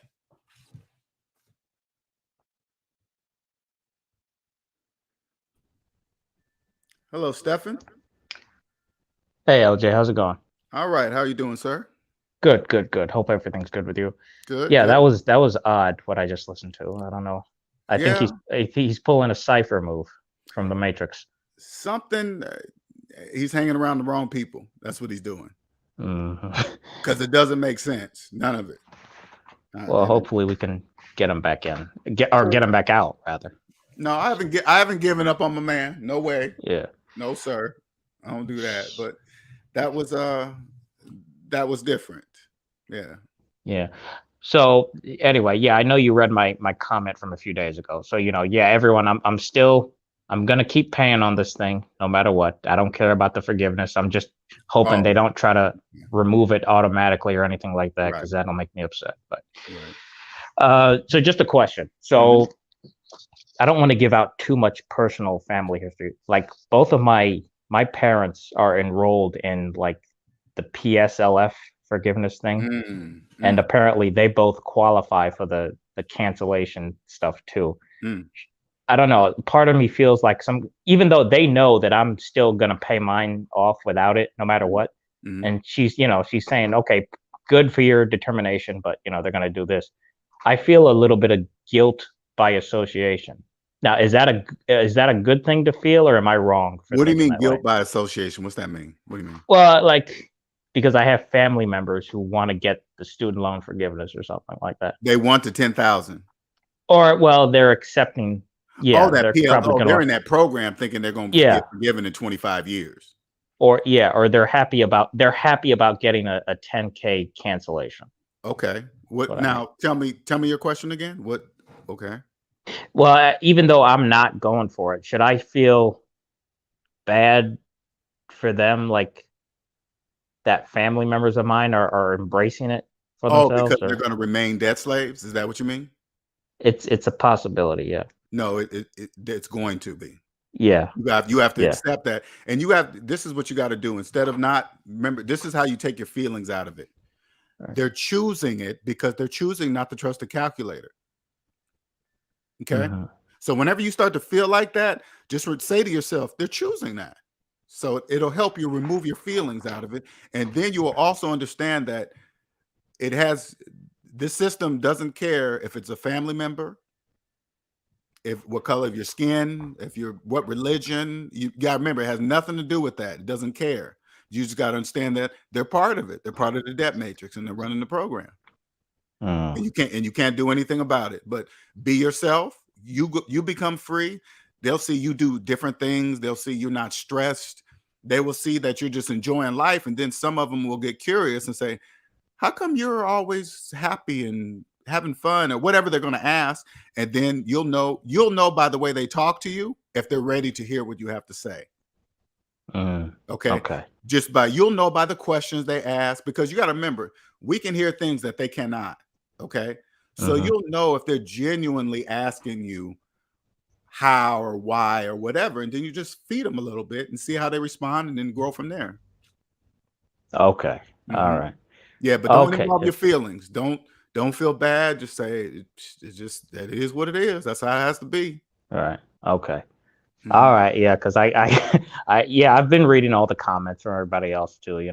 They're really hammering these people that are they're going to receive this forgiveness. It's like you're cheating all the taxpayers and this and that and all that kind of stuff. All that stuff you see happening, that's all part of the program. They don't know what they're talking about. They have no idea. They're looking to blame somebody. They don't know to look in the mirror. They don't know.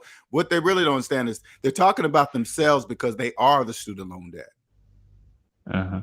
I mean, like the people that are against the forgiveness. Correct. Yeah. Yeah. Just those are probably debt slaves too.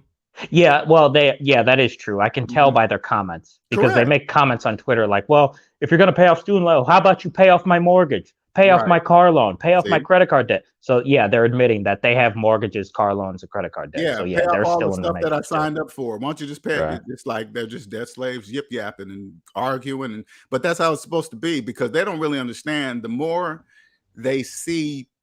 people they see doing that, just kind of shows you how much control they have over them in this student loan stuff, Yeah.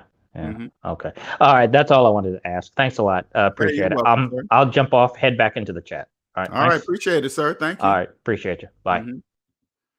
Yeah, that debt slaves, debt slaves. You guys don't know when you guys talk like that and blaming people and all this other stuff, and that's all part of the program to have you guys just doing that, blaming somebody, blaming something, pay off this.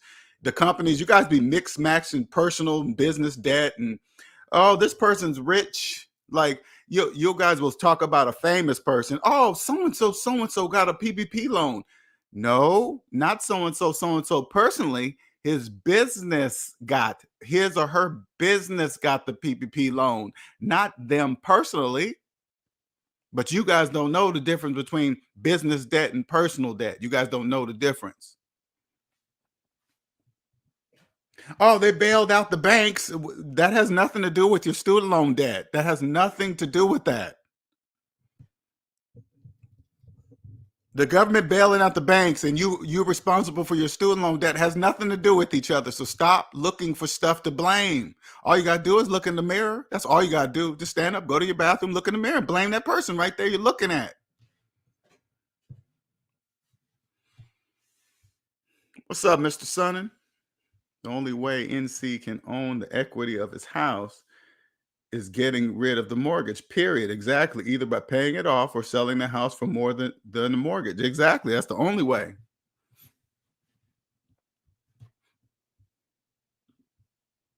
But if you're a person, listen, if you're a person that believes you can buy a house with a mortgage, you're saying something that's not mathematically true. And if it's not mathematically true, it's psychological for you because it's not true.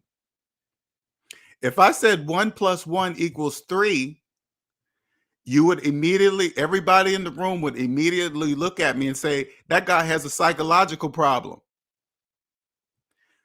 But if you open up the calculator, put in your mortgage payment minus your mortgage balance and see a large negative number, and you still believe you own something with negative dollars, you have a psychological problem. If you believe you own the equity in something, even though you're seeing a large negative number, and you believe you own what's called equity, you have a psychological problem because it's not mathematically true.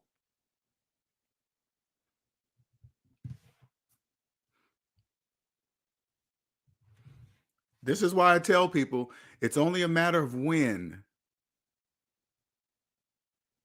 When will SMD be worldwide? When? It's just a matter of when. I promise you that. It's just a matter of when.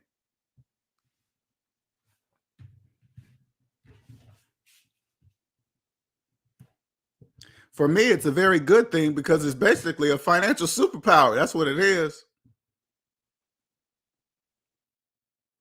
The simplest thing. So simplified, everything's simple. Simple. The financial world is not as complex as you may think. It's not like that. It really isn't. Like when you see when you guys go to these financial channels and they have all these screens in the background showing, stock market prices going up and down and graphs, and that's just graphics for you guys to believe. All that stuff you guys see on the screen, that's you guys. That's you. Those numbers that are running across fast along the bottom of stock market screens, yeah, those numbers are you guys. That's you. That's you scrolling across that thing. I don't care what the numbers say or what they're doing. All I know is you're the top, you're the denominator and the numerator. You're the numerator and the denominator. It's just you. Some of you on top, some of you on bottom. It doesn't divide times, whatever. Percentages. You guys don't know what any of that means because you don't even own yourself. You can't know about percentage rates if you don't even know listen. If you don't know how much the percentage rates you're being charged on your debt, you don't know about the percentage rates that they're showing you either. You can't. That's impossible. You have to know your own negative percentage rate first to know how much positive percent, if at all.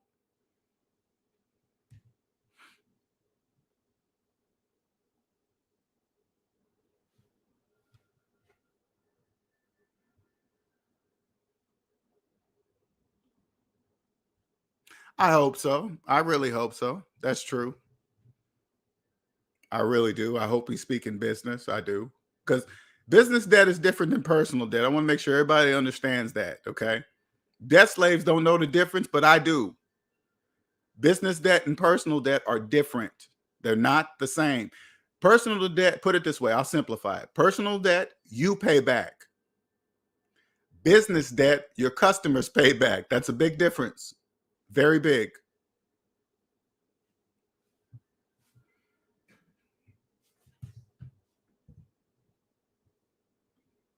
That was a good question. I really did enjoy that. I like, you can always tell the people that are transitioning to understanding capitalism is psychological because they just ask the right question. Hey, man, am I supposed to feel a certain way when basically what he's saying is this: am I supposed to feel bad about my family being debt slaves and possibly like that for the rest of their lives? You add your feelings because you love them. I totally get it, totally understand it, and I'm not immune to it myself, right? But I've learned to accept it. It is the way it is. It doesn't matter the color of your skin. Debt is the colorblind slave master. It doesn't matter. It's not gender specific. It doesn't matter. It doesn't care if you're a man, woman, fat, skinny, gay, straight, nothing. Debt doesn't care about any of that. None of that.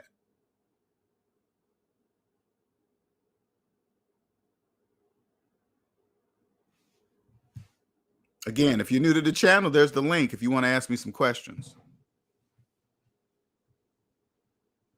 But remember, if you're new, I have to see you in the camera on the back.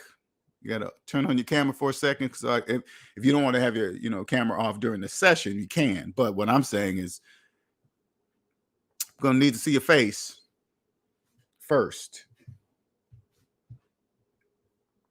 Yeah, I remember Omanike was kind of going through that at first a little bit. You just learn to, over time, it will get easier. It's always the hardest when it's family and loved ones, okay? The outside people that you don't really love like that, it's not really a big deal. Coworkers, friends, that part you'll get through quickly. But when you see loved ones doing it and you can't do nothing about it, you just got to accept it. That's just the way it is.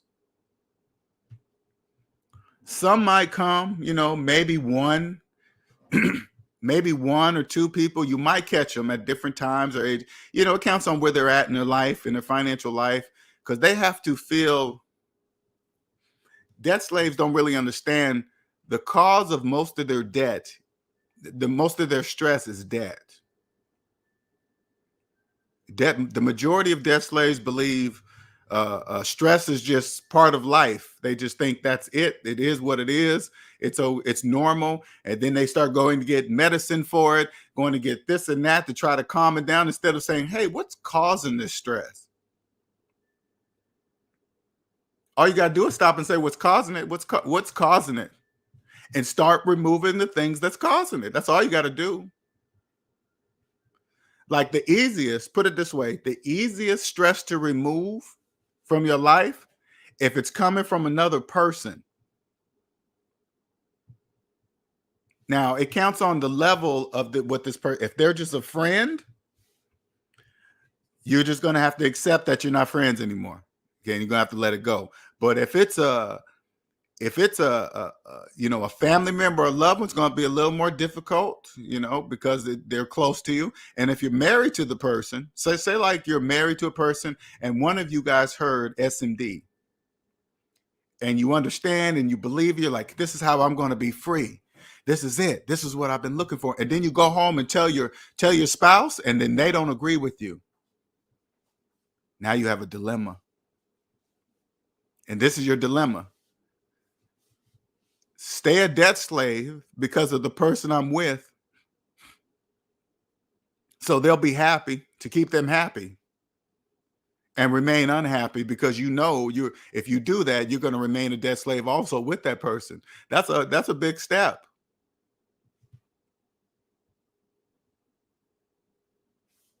That's a big step. To turn to a person that you might be married to and have kids with, and you come across SMD, and then you're like, this is the answer, and then they don't agree with you, you're going to have a decision to make. Stay a debt slave because of them, to appease them, or free yourself, meaning leaving them.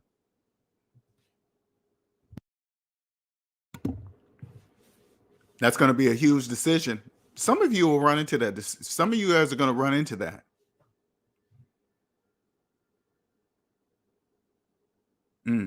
I feel for those that will have to experience that. I do. I feel for you.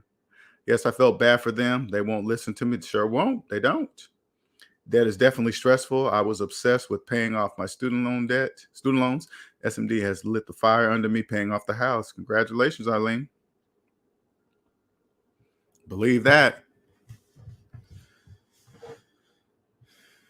Like I said, my friend paid off his house, man. I don't even listen. I haven't even experienced that, but the next house I'm buying in cash, so I won't really have to be paying off anything. But if I can't buy the house in cash, I'm definitely not mortgaging a house. I'm not doing that.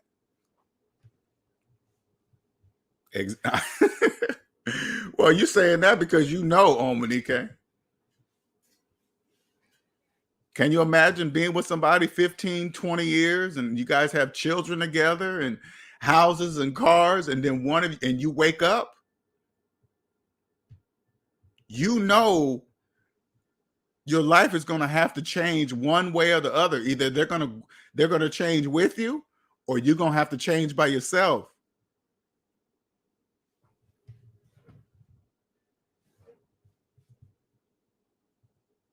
And knowing that this is the way to freedom, and you're just not going to be free because they don't want to be.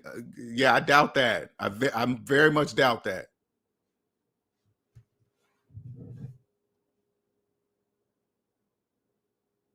That's why I tell you guys, it's only a matter of when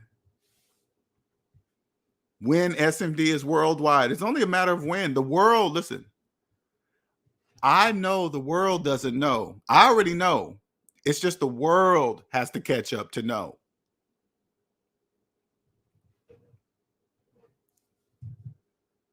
Like I said before, when I'm on these podcasts or these shows that are going to be worldwide, I'm just going to look at each camera and say, hey, look, I told you guys so. See, look. Look.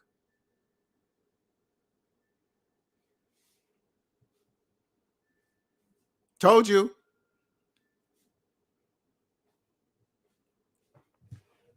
Anyway, if there's no more questions, thank you, everybody, for coming on. NC Biggs, thank you. Stephen, thank you. Stephen. Sometimes people pronounce it differently.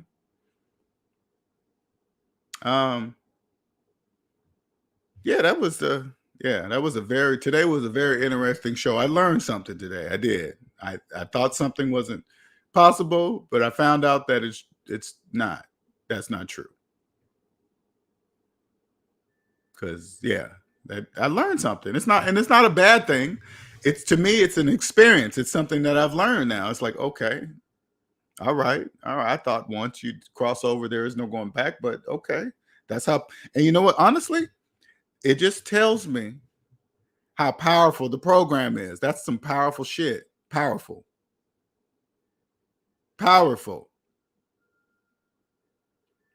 The program is powerful, and what it does, it allows me to respect it even more.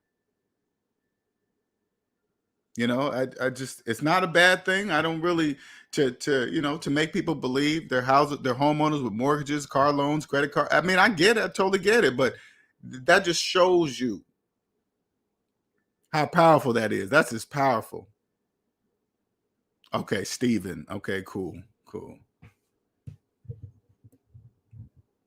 It just shows you how powerful it is. It's not it's not a bad thing. It's not. What's up, Monique? Hey, how you doing? I'm good. Yeah. And yourself? I'm wonderful. Okay, good. That's good to hear. Debt-free. Still debt-free. Still debt-free. That's gonna always be. Okay. But I want to come on for a second and say something. I remember, I guess it's in the membership only, you spoke on how, like, once we become debt free, we have to protect it. Mm-hmm. So in a way, you did know. You know what I mean? What do you mean? What do you mean? I'm saying, you see how Oh, NT I Big, see what you're saying. I see what you're right? saying. Okay. You see how NT Biggs, I didn't know he was debt free before, but somehow the other, now he's back in debt. Hopefully, he's kidding or he's not saying he done it under LLC and not personal. Well, no, he didn't say he had the loans and stuff. He said he was going to talk about doing it or something. Oh, okay. Right. Well, Yeah. He doesn't. Yeah. He didn't say he had. He said he didn't say. He was just telling me numbers and profit. I don't think we were really even saying he was buying any real estate, but we were just talking about it, and he was talking like running the program. Well, he could run a program as long as he knows it's business and Correct. it's done under a business. Correct. You know, because the world is into programs, but as long as he knows this is not what it is. Correct. You know, but when you talking to other people, you know, I mean, they gotta be debt slaves. Just gotta remain, he just gotta know for himself. Right. But anyway, I just want to say that like once you become debt free, like you said, we have to protect it. Mm-hmm. Yeah, we have to. You know, and I remember you saying the best way, I believe, is, you know, think about what we want to do is start a business. Mm-hmm. So, because I'm still learning on this journey, you know? Yeah, and it's a learning and I'm happy to be here to be able to help you guys, to give you guys some answers that I didn't have when I was on my journey. I mean, I didn't even know what questions to ask, let alone look, because, you know, you can't Google this information. It's not, Google doesn't know the answers, right? Google doesn't have them.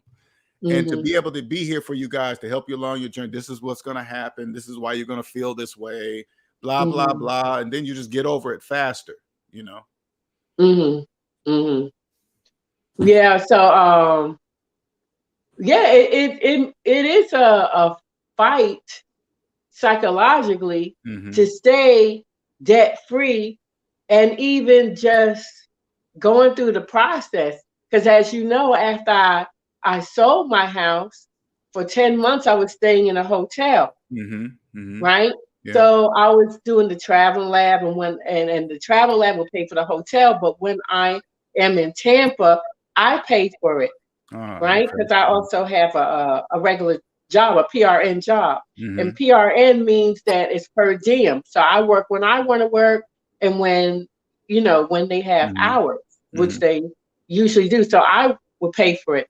And I was even still going through like, oh, do I have enough money? You know what I'm saying? I was tripping myself out. I was tripping, you know, and I'm like, wait a minute. Yeah, the program. So I'm still going through that myself. So now I have the apartment. So, you know, and as I put on my YouTube channel, you know, I got my apartment now. Well, you guys gotta remember too, it's harder for you because you guys have jobs. So you're still amongst the debt slaves every day. Okay. You're still around that energy. And it's once you break it, because you got to remember you're in it with them right now. They don't know that you're there, but you see them, the way they talk, the way they move, how they're spending and thinking they're owning stuff. And you're just like, oh my God, this shit's driving me crazy. You have to break out of that. And what I mean break out of that, just start thinking about something that you're going to create, that you're going to have fun doing it, and you're going to make lots of money at it. You know, just that's going to slowly break you out, because that's the only, you can't be free if you're selling 40 hours of your life to a job. That just mathematically you cannot. So slowly figure that out. And then you guys will break away from that energy, that debt slave energy that you're around 40 hours a week. Because I'm not around that type of energy 40 hours. Right. I pulled back to only 32 hours dealing with them, you know, but you know, I reviewed the video. See how you're doing it? See how you're slowly doing it? You're like, okay, I pulled back to 32. That's how it starts. And then it might go down to 24. You never know how you're going to do it, but it's happening. Right. Well, let me tell you something, what I noticed, because I reviewed the video that I've done, with you Oh, when okay. I first got out of debt. Because remember, I put the edit on what happened. This is what I noticed. Like when I told some people at the job that, hey, yeah, I sold my house or whatever. You know what I noticed? What? They would ask me, oh, like, did you lose your house? Yeah. They would ask when they find out I'm in a hotel, they're like, oh, you can't find an apartment yet. It is the rates are going up for apartments in Tampa. Right. But I just look at them because that's not my experience. Right. My experience is as soon as I apply and they did whatever checks they had to do, it's like, boom, I got it. Right. Well, you got to realize they're telling you what they don't know they're doing is they're telling you their experience of how they would feel if they was doing what you're doing. They don't know that they're saying that because it's not you. Let me tell you something, but when I think in hindsight and when I read stuff, this is what's going on in Tampa with most of these people because they're in debt. Yes. They cannot afford apartments. Mm-hmm. And I'm like, well, I had this problem. Right. You know what I'm saying? And because, I did apply when I was doing the travel lab. So, of course, my rate was higher. That's all they looked at. They're like, hell yeah, come on. Right. Yeah. You know what I'm saying? Yep. So I was like, wow, because it just tripped me out now in hindsight how people will jump to conclusions. Right. And I'm like, damn, I'm not a part of that. So I never thought about that anymore. You know what I'm saying? Yeah. But they don't know. They don't know that. It doesn't, them raising rent. When you're debt free, that you just understand that's just part of the game. Okay, I got to pay this here. Okay, whatever. Exactly. Okay, here's the rent. Doesn't matter. I ain't moving nowhere. Right. And they're gonna know that as soon as they run your credit, you ain't got no debt. They're gonna be like, oh, boy, exactly. And that's why they were like, oh yeah, you approve. We don't need to see anything else. I try to tell people that. That when they run your credit, they will have never seen a credit report like yours. So they're going to be like, oh, crap. I didn't even have to put a deposit down. I know, because they seen your credit report. They know nobody owns you. They saw when I was doing the travel lab where I make more. They're like, oh, they only saw 2 pay stubs. No, I'm telling you. And that was it. I was like, oh, really? They saw your credit report and never saw a credit report like that before. I guarantee it.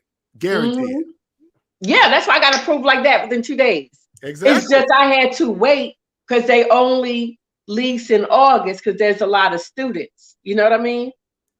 All right, let me give a shout out to my man Tyler Sonner for the $100 super chat. Thank you, sir. Hey, Arlene. Thank you, sir. Thank you very much. Congratulations to this is my friend who paid off his house. Oh, congratulations, Tyler. Paid off his house. Sure did. He's 100% debt free with a paid off house. So congratulations, man. Whoop. That's why that $100 ain't nothing for him. He got a paid off house. Here, take this. Okay. He probably found that in the ashtray of his car and said, "I'm gonna donate this. I'm gonna donate this to LJ. Here, take this chump change." Thank you, sir. So what's up, Arlene? What's going on? Yeah, good morning. I wanted to jump in the other day when you was on live. I was driving, and by the time I got home, you got off the live. But I wanted to share a few things where the video that you put up in the member section, and then you did a breakdown of the Kawasaki guy. Oh, yeah. Yeah. Okay. So when you initially put the video up, it triggered the crap out of me because it made me feel like crap. What?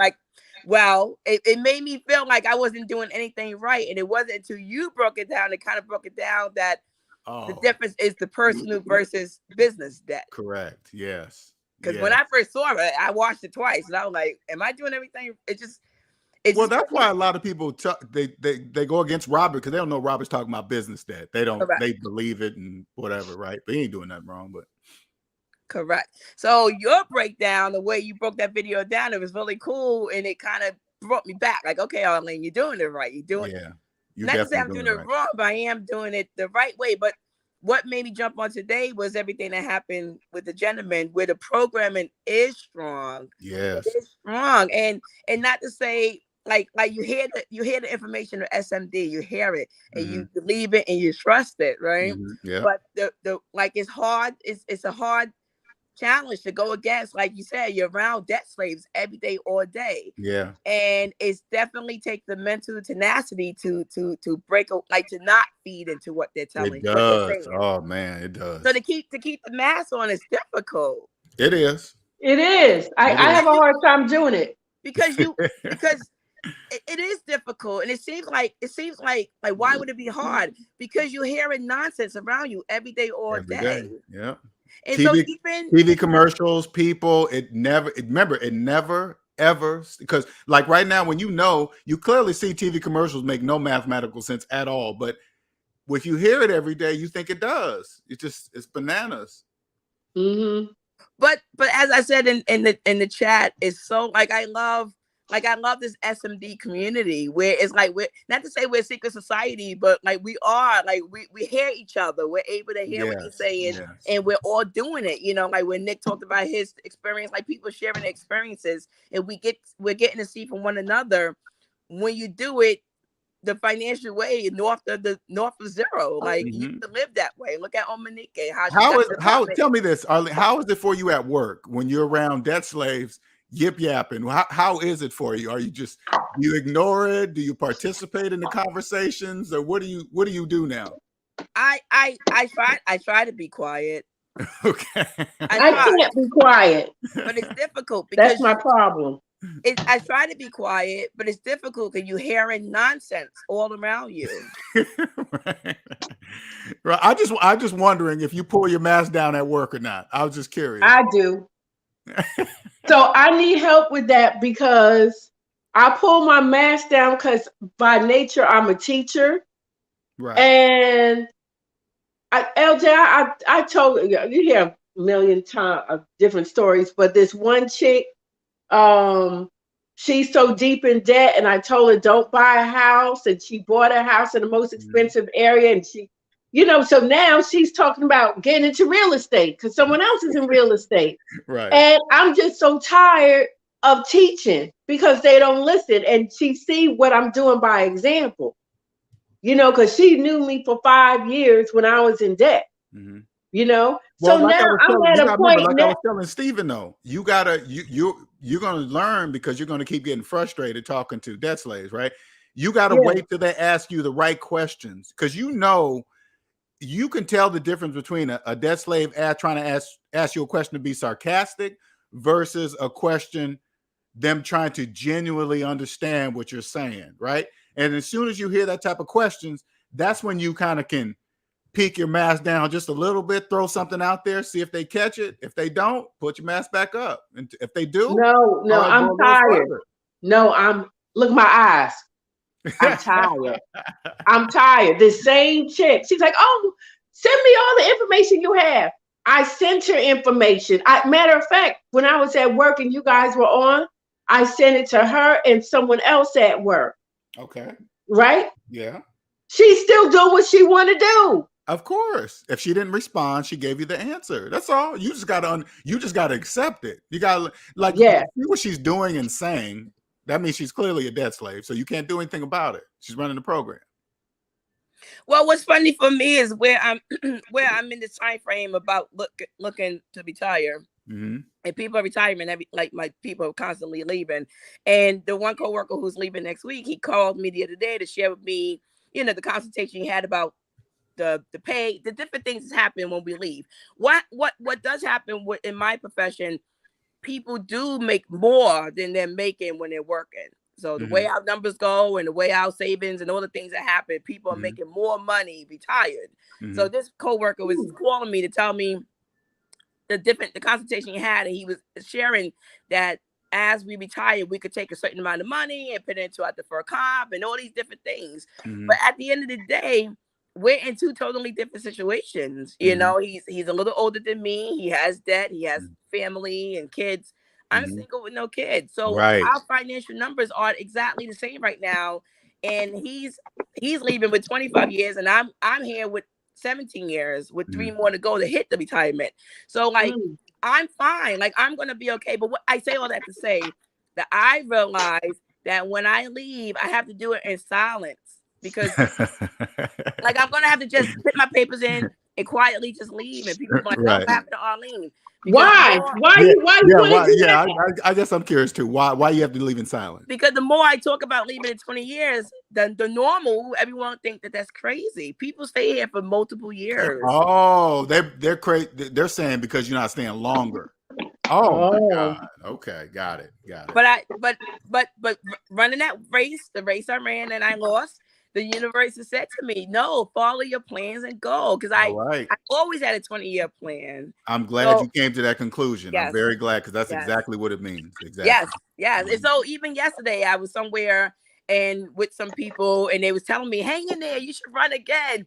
No, I'm leaving. I mean, it's one thing if that was your decision because you love the job, but if you don't, you want to do 20 years, that's it.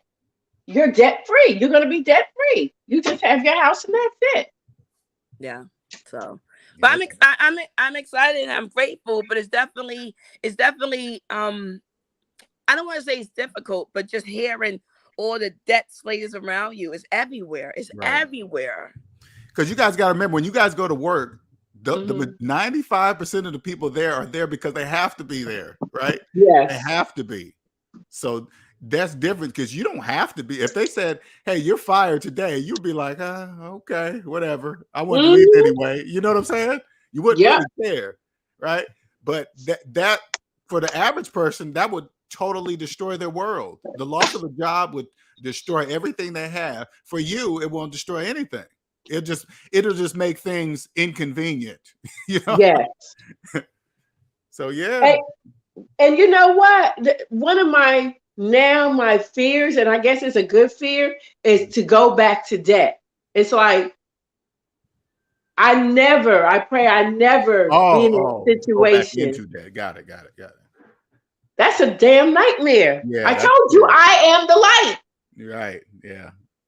There's no going back. The light. You would say right now, once you're free, even something that even seems like that would cause that to happen, that would be your main focus to prevent that from ever happening. That would be your main focus. Like, oh, I could possibly go into debt because of XYZ. Okay, let me get rid of that shit out of my life right now. Yep. So I guess one of your posts, you had a credit card and interest rate. Yeah. That's crazy. That's a secured credit card too. That's the difference. Like people don't like debt slaves. They don't really understand. Secure credit card work like this. You take them, say like it's a $500 secure credit card. You take the money that you already have in your hand, and then you give it to the bank. And then they hand them a piece of plastic and say, here. And then, listen, and then they charge 26-something% on the money to them of the money that they just gave them for free. And then they're just happy to get it, to use this plastic. I mean, it's right in your face, too. That's free money. Free. They already have the money in their hand, and they give it away for a secure credit card. Because they believe they need a credit card to build credit. And I fell for that crap 30-something years ago. Me too. And they said, oh, you got to qualify for this. Qualify for what? I'm giving you the money. What is there any qualifications for? I think they even do that to make it sound like it means something. Qualify for a secure credit card when you're giving them the money to back it. It doesn't make any sense. I mean, for them it does, but not for us. It's a psychological thing. That's why they say it. It's to think that, oh, yes, you still have to qualify. So it's like it's exclusive.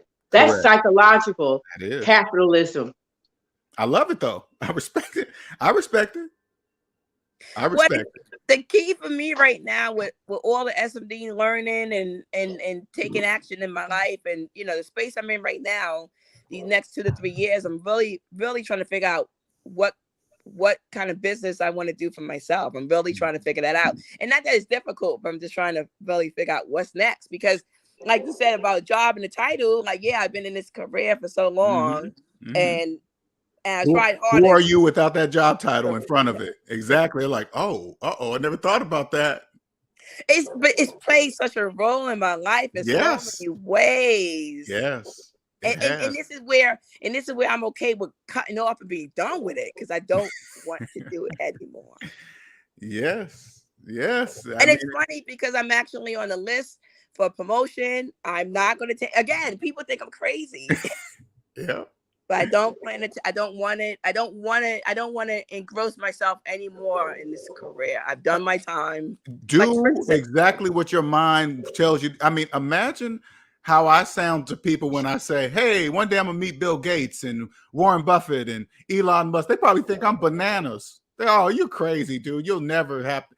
But I already know I will be, right? So when you think about whatever business you're going to happen, make it big. Okay, make people say, oh, that's impossible, that's crazy, whatever. Just like they're calling you crazy for not staying longer than 20 years. It's the same thing but bigger. And then you'll just do it. And then when they see you do it, they'll buy whatever you're selling because you did it first. Yeah. But even the idea, you know, like I said, I was on vacation from time I picked off to be off. And in the past, like a year prior to meeting you, I easily would have put it on the credit card and went away traveling and hiking. I would have had a good time, but then I would have to pay the back, you know. And I'm just trying to make better. It's a choice. It's all a choice. Let me ask you something. Whenever you went on vacation, how long did you go on vacation for? A week, 2 weeks, 3 weeks, depending on the time I took off from work. But that's again the job owning my time, right? Like. When I first took a vacation for a month, because I had never done that in my life, take a vacation for a month, right? It kind of opened my eyes, and it opened my eyes to like, whoa, I've never experienced this before. And then once I quit my job, it was almost like a preparation for me to see what it feels like to be free for that month, because I had never been on vacation that long. It prepared me for when I did quit my job, which was one of the most terrifying things. People thought I was crazy to quit a 6-figure earning job a year and just quit with no plans. Are you crazy, Linnell? They say the same thing, but that was to prepare me, because it took me a year to break the 40-hour work week program. I went through so many phases, all these years I put in, my level of journeymanship, but this and that, my degree I went to school for, all that bullshit just runs through your mind. It filters through. And then I got all the way to the end of the year. I was like, damn, this feels good. Oh, it's a program. Saturday and Sunday are not special. Neither are holidays. They're not really that special. They're just days of the week. And I didn't pay attention to the calendar no more, the time of day. I was like, what's going on? Because it doesn't apply to me no more. Well, prior to COVID, I got into races. I used to travel and race and, you know, go different states and countries to do different races. So that was a really fun pastime that helped balance work, you know, but COVID happened, the world shut down and everything shut down. That's what I strongly suggest you do. When you guys finally take the step to quit a job, it's going to happen. Okay. I'm just telling you guys ahead of time. You already know it's going to happen. Take at least, you're going to have plenty of money. Take a year off of doing nothing. And when I say nothing, only things that you want to do, period. When you wake up that day and say, I feel like doing this today. And then the next day, I feel like doing this today. Don't think about the plans at all until that day and say, I'm doing this today. And you do it for a year. Okay. That'll break the 40-hour work week program. And then once you experience it, now your mind will kick in and say, what can I do to keep it? What am I going to do to keep this life? And then that's when it'll start. That's when the creation will happen. Because once you break out of it, I promise you, there's no going back. You're not going to give 40 hours a week to your life and plus more again. That will never happen. Yeah. I believe it. That's how I'm just telling you, because that's how it happened to me. So I had to break it first, because I was feeling bad. I was sleeping I did a lot of sleeping in that first year. I did a lot of sleeping. Forgetting the time of day, didn't know what day it was during the week. Is this Wednesday or Friday? I couldn't tell. I was like, damn, I gotta look, you know. And then sometimes I would go out in traffic, and then all of a sudden there'd be a lot of traffic. And I'm like, damn, why is there so much traffic? And I look at the time and I'm like, oh, it's 4 o'clock. Yeah. I'm supposed to come out at 10. You know, that's to avoid traffic. But those all things were new to me. And then I figured out at the end of the year, I broke the program. I didn't know I was doing that in the process. I didn't know that. So when I broke it, I was like, oh, wow. okay, what can I do to keep it? And then that's what'll happen to you guys. That's how it will happen. Okay.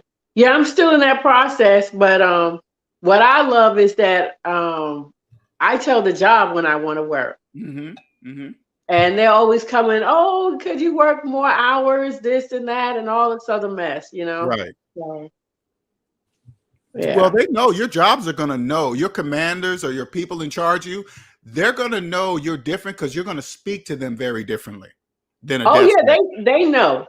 They know. You're not going to be talking like, of course they're your bosses, but you're going to remember, this is business. You're not my daddy. You're my boss, right?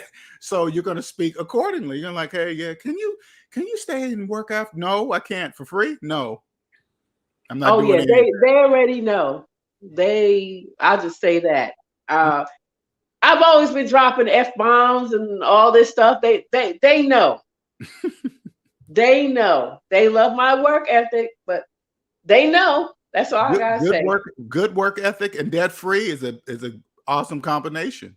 You know? Yeah, and I told them I'm debt free. So I basically told them, look, I'm debt free, so I don't give a fuck. Right. I told them that. Even half of them that you tell won't really know what that means. Yeah. They're even my supervisors. Why is she telling me that? Why is she telling me she's debt free? Because they don't know what it means. Well, you're right. Because you know what?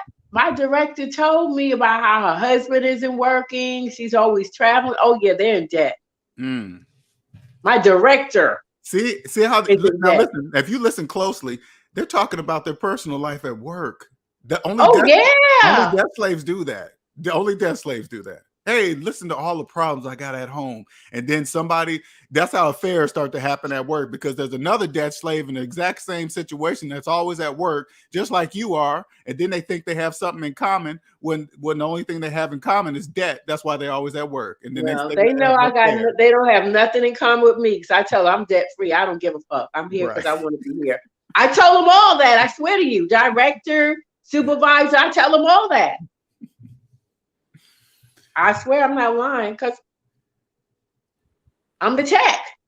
If you don't want me here, I go someplace else. I tell that to the agencies too. That's how you do it. I did a traveling lab, and they talk about Miami, and they try to give me some crazy rate for Miami. I'm like, bye, click.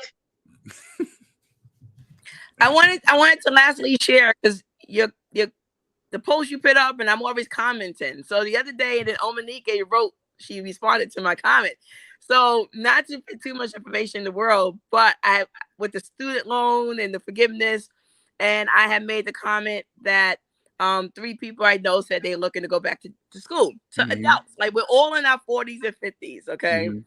So the time frame of me graduating undergrad and then graduating graduate school, if you do the math, you have people who have kids, and their kids are between the ages of 18 to 25. Okay? So these 3 different adults expressed that they wanted to go to school for different reasons. But the one particular friend who I said is competing with her kid, she made the comment that she wanted to go back to school. She has 2 kids in college, and she said that she wanted to go back to school because she wanted you crack it up before you even get it out. She didn't want her kid to graduate ahead of her. Like, she didn't want her kid to get the degree before she got her degree. Oh, my goodness. But then she also said that she wants her and her daughter to be able to pledge a sovereignty and be in the same, whatever the hell that is. Yeah. That's what you meant by when you said about competition. Yes. And I looked at her like, you stupid kid. Are you freaking kidding me? That's your motivation for going back to college? Oh my God. A grown So she could pledge. Wow. The pledging days are over. Wow. She was like, yeah, I always wanted to pledge whatever. And I'm whatever, to each his own, everybody do their own thing. But when she said that to me, I looked at her like I said, you're crazy. You are freaking crazy. You told her that? Did you say it? What'd she say? What'd she say? There's nothing to say, because she has her mind made up. She's a debt slave, and that's the law. Everything, not to say light and dark, but we're total opposite of each other. Right. Wow, that is banana. It's crazy to hear her say that out her mouth. She said it in public. See, debt slaves don't know that they say those things, but you got to remember, if she's saying it out in public, that means she don't know. So, and if you hear her say that, you just got to automatically say she's a debt slave and just move on. Hey, don't even get bothered by it. You're like, oh, you obviously don't know. Okay. It was just shocking to hear. It is shocking. Arlene, you got me with that one. And it's always, I remember one time, I didn't tell you guys, one time me and my woman went out to breakfast, and these young dudes, I don't know if they looked, I could see them look at us when we went into this restaurant. They were younger black dudes, right? They happened to sit next to us at the table when we was eating breakfast. Then all of a sudden they start getting on the phone. They start talking really loud. Hey, real estate deals. Oh man, I make $10,000 a month and this and that. They just kept getting louder. And so I'm listening and I'm trying to ignore them. Right. And it looked like I'm thinking to myself, you guys must do this on the normal to trick people or something, because you sound like that's a plan of yours to think people are going to listen to you. And then I'm going to say, hey, how you guys make so much money? I thought to myself, you have no idea who you're sitting next to, do you? That's what I feel like saying to them.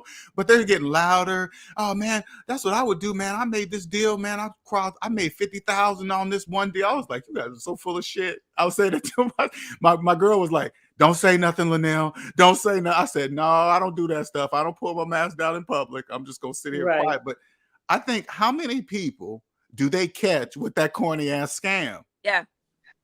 It's just crazy. It's just like saying really big numbers out loud, like they're on the phone, putting their phone on speakerphone at breakfast at a table. It's like, oh, you guys are scammers. Got it. Okay. Because people that make real money, they're not going to put it on a speakerphone and talk about it at breakfast. You know? Right. Oh, it was funny. It was hilarious. Yeah. I feel sorry for debt slaves that it works on, though. Yeah. Well, I thank you again for that breakdown of that video, because I was, I'm like, why this man messing with me? I can't wait to see the person you turn into when that house is paid off. You don't even know. That's going to be. I know. I can't wait. There. I'm excited for you. I bet you're going to have a whole different attitude coming into work. They'd be like, did you get promoted to lieutenant? When do you think you're going to have it paid off, Arlene? Within the next 2 years. Okay. Wow, yeah. Nice. Oh, in the bank, they stopped calling me because they realized I don't want to be in more debt with them. So they'll start back up. I'm surprised they're not calling you talking about, hey, you got equity in your house. You want to refinance? They did. Oh, they did. Okay. How often do they do that? Have they stopped or are they still doing it? Well, no, they stopped now because I'm not responding back. But what happened was I ended up at the bank to deal with things of my mother's finances. And while I was there, I had a question about my mortgage. So they put me up on yeah. So once they saw, then their eyes widened and they're looking at me like, and then the person comes from behind the desk, like everybody kept trying to sell me all these products, and then I got the emails about refinancing, like just. They probably, you know what? If you would have stayed longer, they probably would have took you to the special room where they don't take very many people.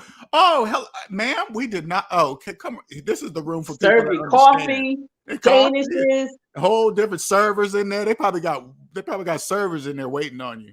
And the crazy thing about it is the original reason I went to go, I still haven't gotten that taken care of. But it'll get worked out. So. Yeah, but anyway, I just wanted to jump on and say hi and good morning to you guys. And I always love listening to you, LJ. I can't get enough. Oh, Monica, congratulations with everything you're doing. I'm so proud of you. Oh, thank you. And I'm proud of you, Arlene. Yeah, I'm so proud of you. I'm proud of you. I'm so excited for you. And SMD fam, keep doing it. Like, all right. I love the chat. I love you guys. You keep it up. Right. I appreciate you guys all. I'm happy to be here for you guys' journey. All right, Omanique, I'm about to jump off of here too. All right. Oh, I want to say one thing because I know you got to go. Mm-hmm. I want you guys, those who are the SMD, who are debt-free, and those who are trying to become debt-free, the conscious debt slaves, be careful because I've noticed on Facebook, they have a lot of commercials that bank loans, they're hiding that, you know how they advertise for stuff? Oh, here are different hacks on getting out of debt. Right. Well, guess what? They're really loans. Yes. So be careful when you click on them. Don't fall for it. Correct. All right. I'll let y'all guys go. All right. Happy Thank you, Sunday. Thank All right. you. Welcome. See, one thing I love about being part of the S&D family, we want everybody in the family to become wealthy. Everybody.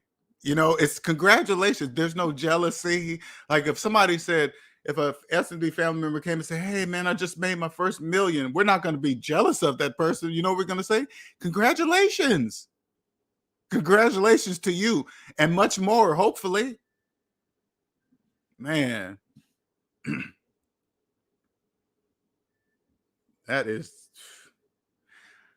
it. You know, when I first started this, I didn't know it was going to be an actual family. I don't know how savings might, because the first it started out as debt minus savings. I did at first, but then all of a sudden it said, wait, switch it around. It makes more sense the other way, because debt slaves will always have, this is the main purpose of savings minus debt. Since debt slaves will always have negative savings, that's why savings is first, because it will always be less than the debt. Oh yeah, I forgot about Debt Ain't My Daddy. I forgot about that. I went from Debt Ain't My Daddy to debt minus savings till I realized debt slave savings will always be less than their debt. So it made sense to be savings minus debt. And it just came to me. So now here we are, SMD, savings minus debt. Been on here for years now. And I didn't really learn capitalism was psychological to probably till the end of last year, the beginning of this year, to where I really came to that conclusion. And that's the wonderful thing. Even with I want to say this too real quick. The members, when you, like, we have a couple of family members that made videos, you know, family members videos. It's a good thing to make a video as a family member. Then as you progress in your journey, you will be, each year or how often you want to, you can go back and listen to yourself speak how you spoke in the beginning from where you are today. And then that will measure how far you have come from your transition. You will go back and listen to yourself talk. And you're like, oh, I said it that way because I didn't know this. I said it that way because I didn't know this. And so on and so on. That's what I do in my videos. Miss B says she went all the way back to the beginning. Sometimes when you guys tag me in those videos, I'll go and watch myself and listen to myself. And I'm like, oh, yeah, I say it way different than that. Oh, I don't even talk like that no more. I say this. Or I do that. It's just crazy to watch myself. It tells me right away. I mean, besides knowing that capitalism is psychological, all the majority of those videos that you guys see of me, I didn't know capitalism was psychological at those points, because if you never heard me say it, that means I didn't know it, right? Because now you always hear me say capitalism is psychological, but you go back to my old videos, I didn't say that because I didn't know it, but now I do. So now when I look back at my old videos, it's like, wow, look how far I've come. It's just crazy. It's beautiful. You're right, Miss B. It's a beautiful, beautiful journey. It is. And I'm sure you did that too, Monica. You probably watched yourself and was like, wow, okay.